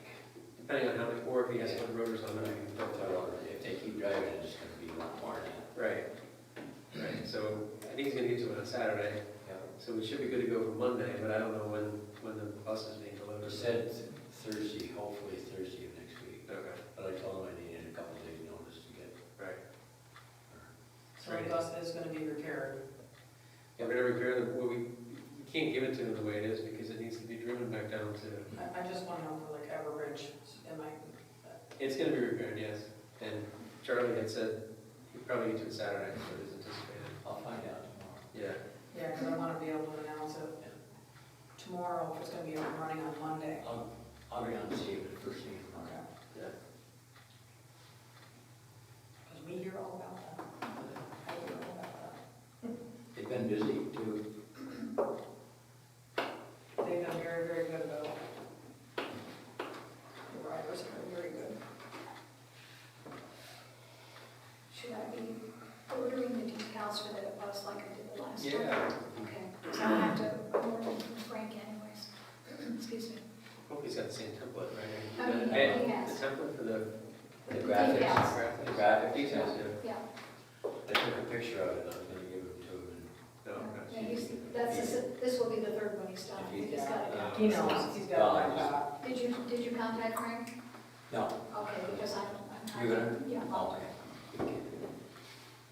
all right. So, Now, change the subject, if he needs to, he can use my shop. Okay, I mean, you can go whether he. okay, okay. health insurance, I think I may have mentioned this last month, but the anticipated increase is like 3% or just above, which is less than what it was last year, so. But of course, that has to go through New York State to be firmed up, so we'll find out what that value is going to be come September. Contract negotiations, we already passed that with the highway, so we're good to go. And IT, cable TV, there's actually a resolution below for cable TV. Actually, it's not on yours. It was, yeah, we have set a public hearing for the cable TV agreement with Spectrum, but as far as IT goes, Tom and I have been in discussions about setting up a meeting with StoraTech and with eVision Digital, just to get a timeline put in place, a logistics list put in place, and seeing if we can roll this out a little differently than what we've been trying to do, because there's a lot of pieces to this, and it's got to be timed just right so that we don't injure ourselves in the process of trying to upgrade stuff. But people are on vacation and one person left from StoraTech, so we have to kind of figure out who our contact people are, but hopefully we'll get a meeting set up next week and get those items figured out. This letter that's in here from Charter, There's several, right? 3? Yeah, there's 3 on the program changes. but, so that's, under contract, does the town actually negotiate a rate for the, The tax rate is the only thing you negotiate. okay, so I think there's some misunderstanding out there in the public, the town actually negotiates what your cable bill is going to be. Yeah. And that, I just would like it on the record that the town does not negotiate, like, a rate that your cable bill is going to be, although some local people are communicating that, and it's, I just wanted to make sure I wasn't misunderstanding that that's the case, because that it's just the tax rate, and then you can affect, because they reimburse the municipality a small percentage for being the service provider, and depending They have a on, franchise, they pay a fee for that. and depending on how you do that, that can impact the bill, but it's a very small percentage depending Right, on. if you raise that franchise fee, it goes directly back to the ratepayer. The Time Warner or Spectrum doesn't pay any of it. So we could negatively impact that more than anything. Okay, so I just wanted to clarify that. So there is definitely a misunderstanding, and it's, I want to clear that up to make sure I didn't misunderstand that.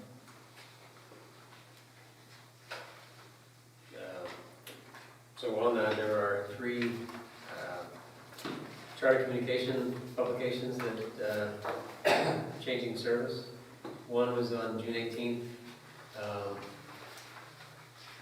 Then around July 18th, Showtime Showcase will be rebranding to SHO BET and Showtime Beyond. I'm sorry, and Showtime Beyond will be rebranding to Showtime Showcase. Again, these all go on the website, so you can look and read them for yourself. The one dated July 1st.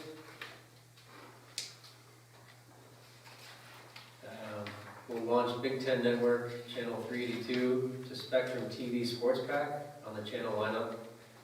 On August 1st, American Heroes Channel 140, Discovery Family Channel 266, and Science Channel 136. They're currently placed on Service Pack Tier 2. They're going to move to Service Pack Tier 1 in the channel lineup. And on August 1st of this year, Spectrum News Feed, currently located on channels 110 and 200 in the Champlain and Malone lineups, and channels 1, 220, and 200 in the Saranac Lake lineup. I guess this doesn't apply to us, but well, maybe Champlain it does. We'll change from Spectrum News Central New York to Spectrum News North Country. And then the publication programming notification that came out on July 5th has some service, product, and equipment pricing adjustment changes. Broadcast TV surcharges will increase to $2.95. Spectrum TV Select will increase $1.50, as will TV Silver and TV Gold.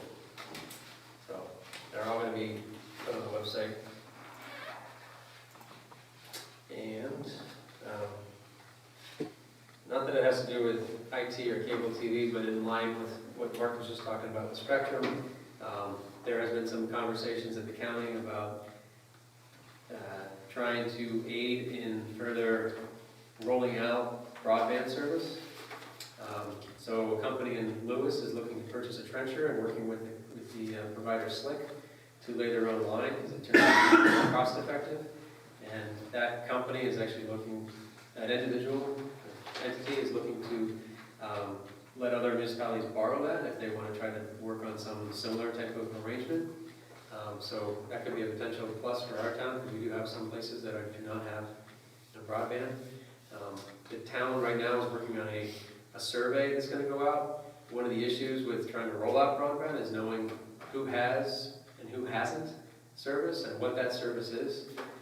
Because there's different levels for download speed, upload speed, even bandwidth, how many devices you can have pull in from that speed at one time.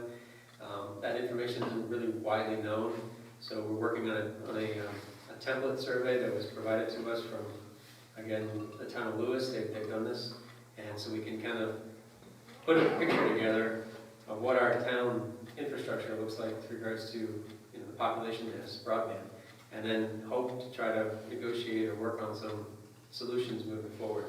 And we've got Spectrum here, we've got Bridgepoint, and if there's this potential to have a trencher, and maybe purchase some line, and I don't know, the sky could be the limit in terms of what we can do to try to get to those those areas which are not really well serviced right now. So, just want to let people know that. Okay, we'll move on to regular resolutions. The first is to accept and correct the minutes of the regular town board meeting, June 11th, the special town board meeting, June 22nd, and the town board financial meeting of June 25th. I'll move it. Second. All in favor? Aye. So carried. Resolution to accept the resignation of Eric Stoddard as the chairman of the Zoning Board of Appeals, effective July 8th. And he's been the chairman for quite a while. So. I'll move it. Second. All in favor? Aye. So carried. And then we'll put a resolution to appoint Eric Clerkes as the new chairman of the Zoning Board of Appeals. I'll move it. Second. All in favor? Aye. So carried. And then a resolution to re-advertise for zoning board of appeal members. Currently, there are, what? There's three. There's 3 now, right? So we'll advertise, see if we can get any. If we can't get any, then talk about reducing that or have some conversation about that later. I'll move it. Second. All in favor? Aye. So carried. Who seconded? Me. Oh. I wrote Tom. I didn't think that was yours. Resolution to offer employment to Rebecca Norton for the full-time position of the clerk in the supervisor finance department at the hourly rate of $19.29. I should have in here also benefits as full benefits effective July 9th, 2020. I'll move it. Second. All in favor?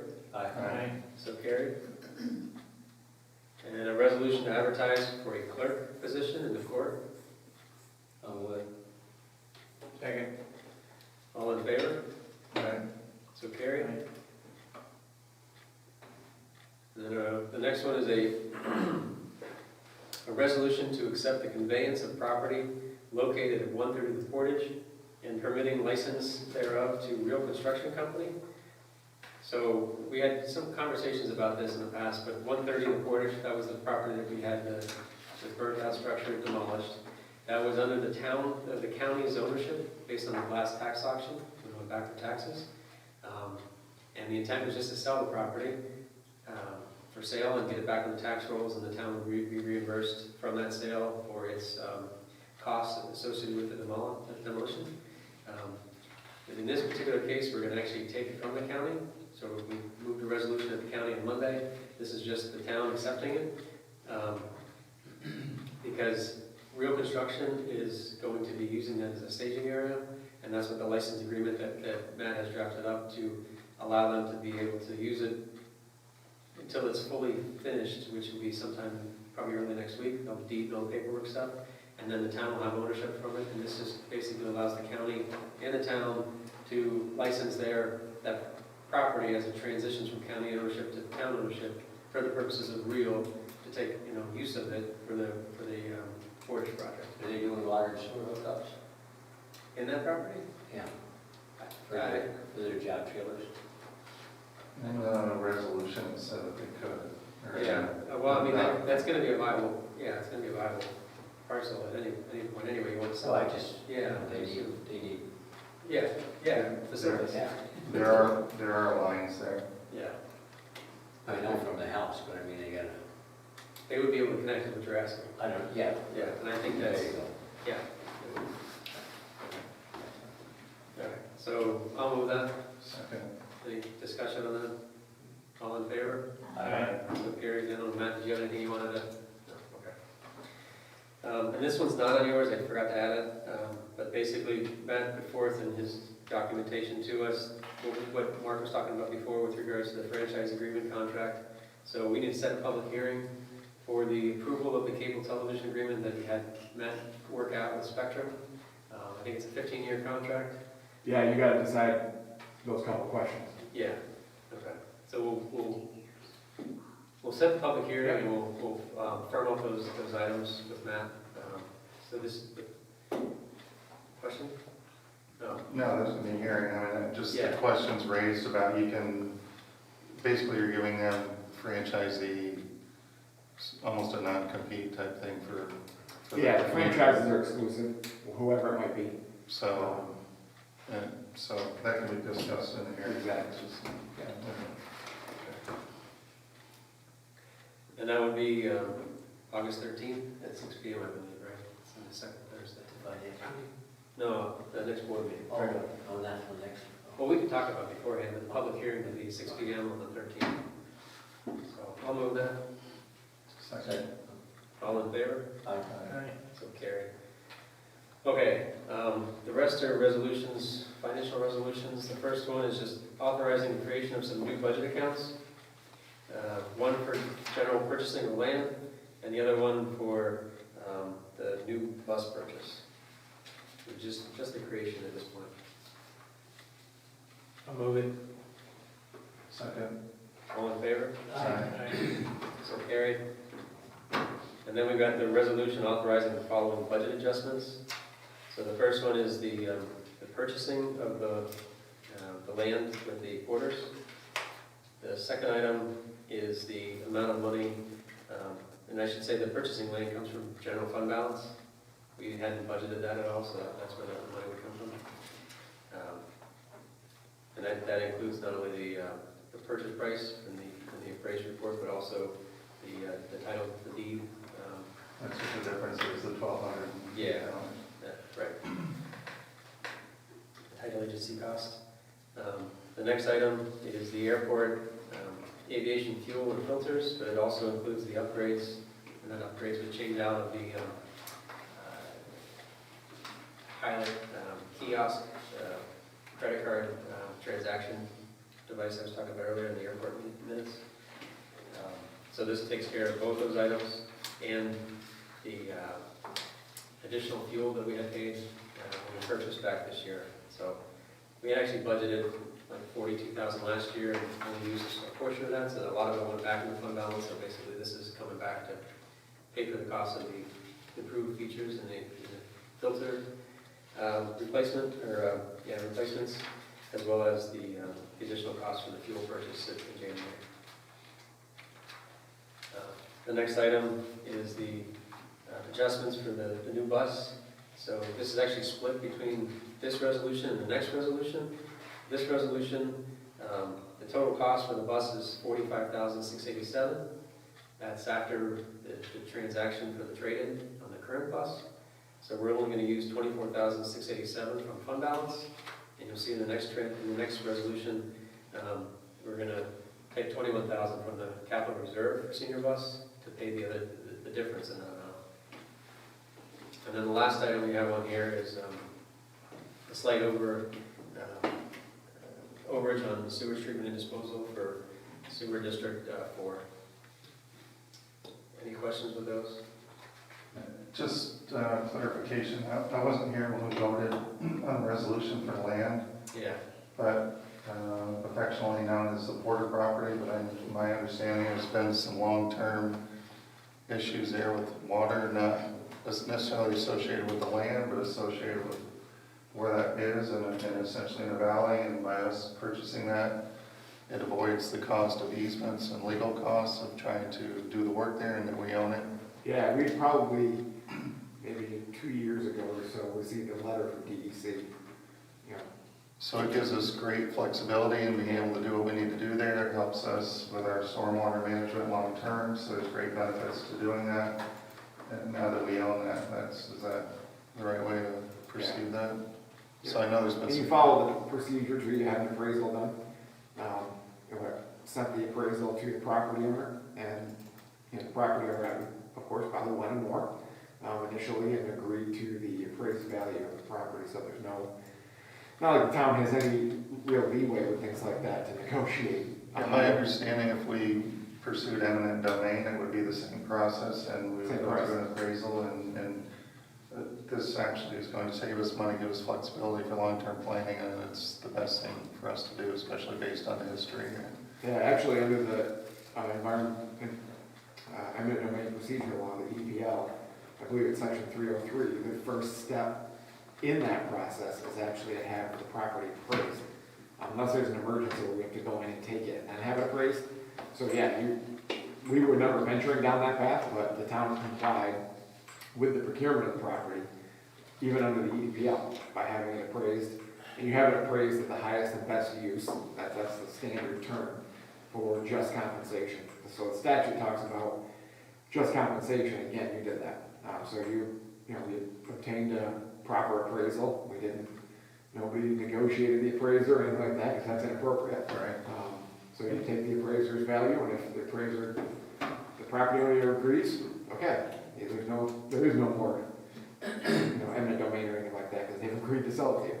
Right, and from what Greg said earlier, this frees us up to have him start to look at long-term solutions and look at grant considerations for what we would want to do there and getting into outside funding, so. Yeah, the town has faced pitch issues with that stormwater pipe, sanitary sewer overflows with the sewer, so you've, at least, throughout my time with the town, even dating back to when Lowe's was built, you've always had some stormwater and sanitary issues there. And so it's not necessarily some work that's been done in the region. I mean, this has been a chronic issue that Yeah.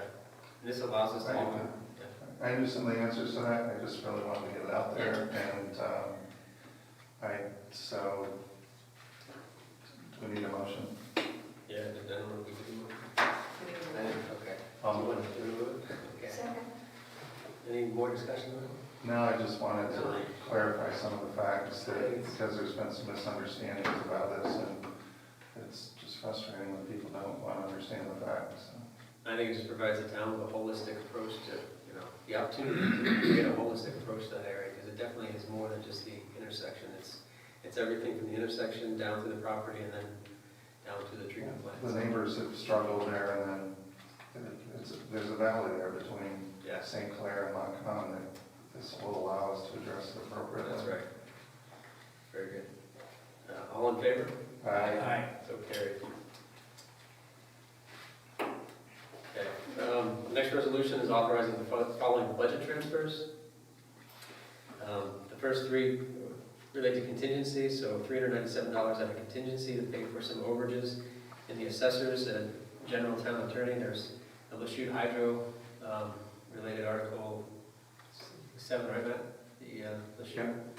That's some overages from there that are unanticipated for this year. And then some additional monies for our surveillance system that's in the police department.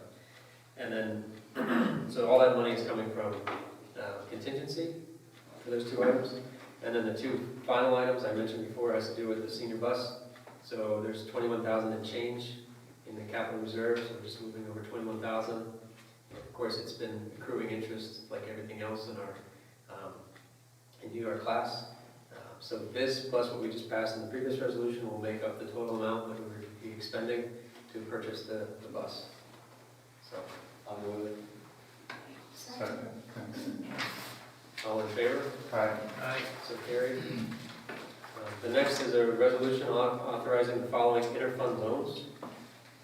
These are due froms until the monies come in. So the sewer fund balance is going to provide monies to H53, which is the Clean Water Main Project, and that amount $7,675.03.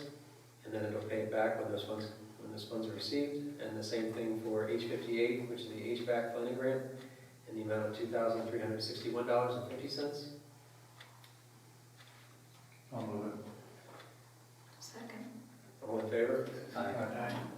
So carried. And the last one is a interfund transfer. This one is from the general to H61, which is our Chilson Eagle Lake water exploration, in the amount of $3,341.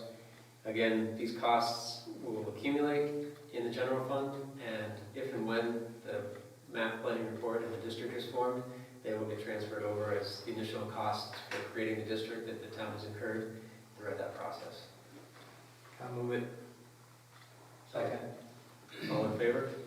Aye. So carried. Resolution to pay the abstract.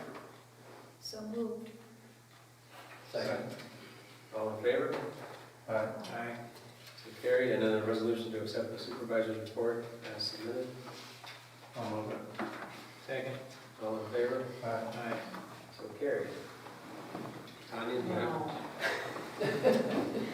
Matt, do you have anything else? You're good? Anyone else from the public have anything they'd like to ask? Joe, just one question. When you're talking about all the paving projects, are any of those projects to repave the town parking lot behind the berries? I didn't hear. I don't think that's been No. Newberry parking lot. I've looked at it, Mark. I think maybe if we could Nobody's mentioned it. ask Sal to at least fill in the potholes, Yeah. that would help. Because we've got some parking lots that aren't even paved. It's just kind of a nice word. It is. Jim, do you have any questions? Thanks for bearing with us. Yeah. Anything else from the board?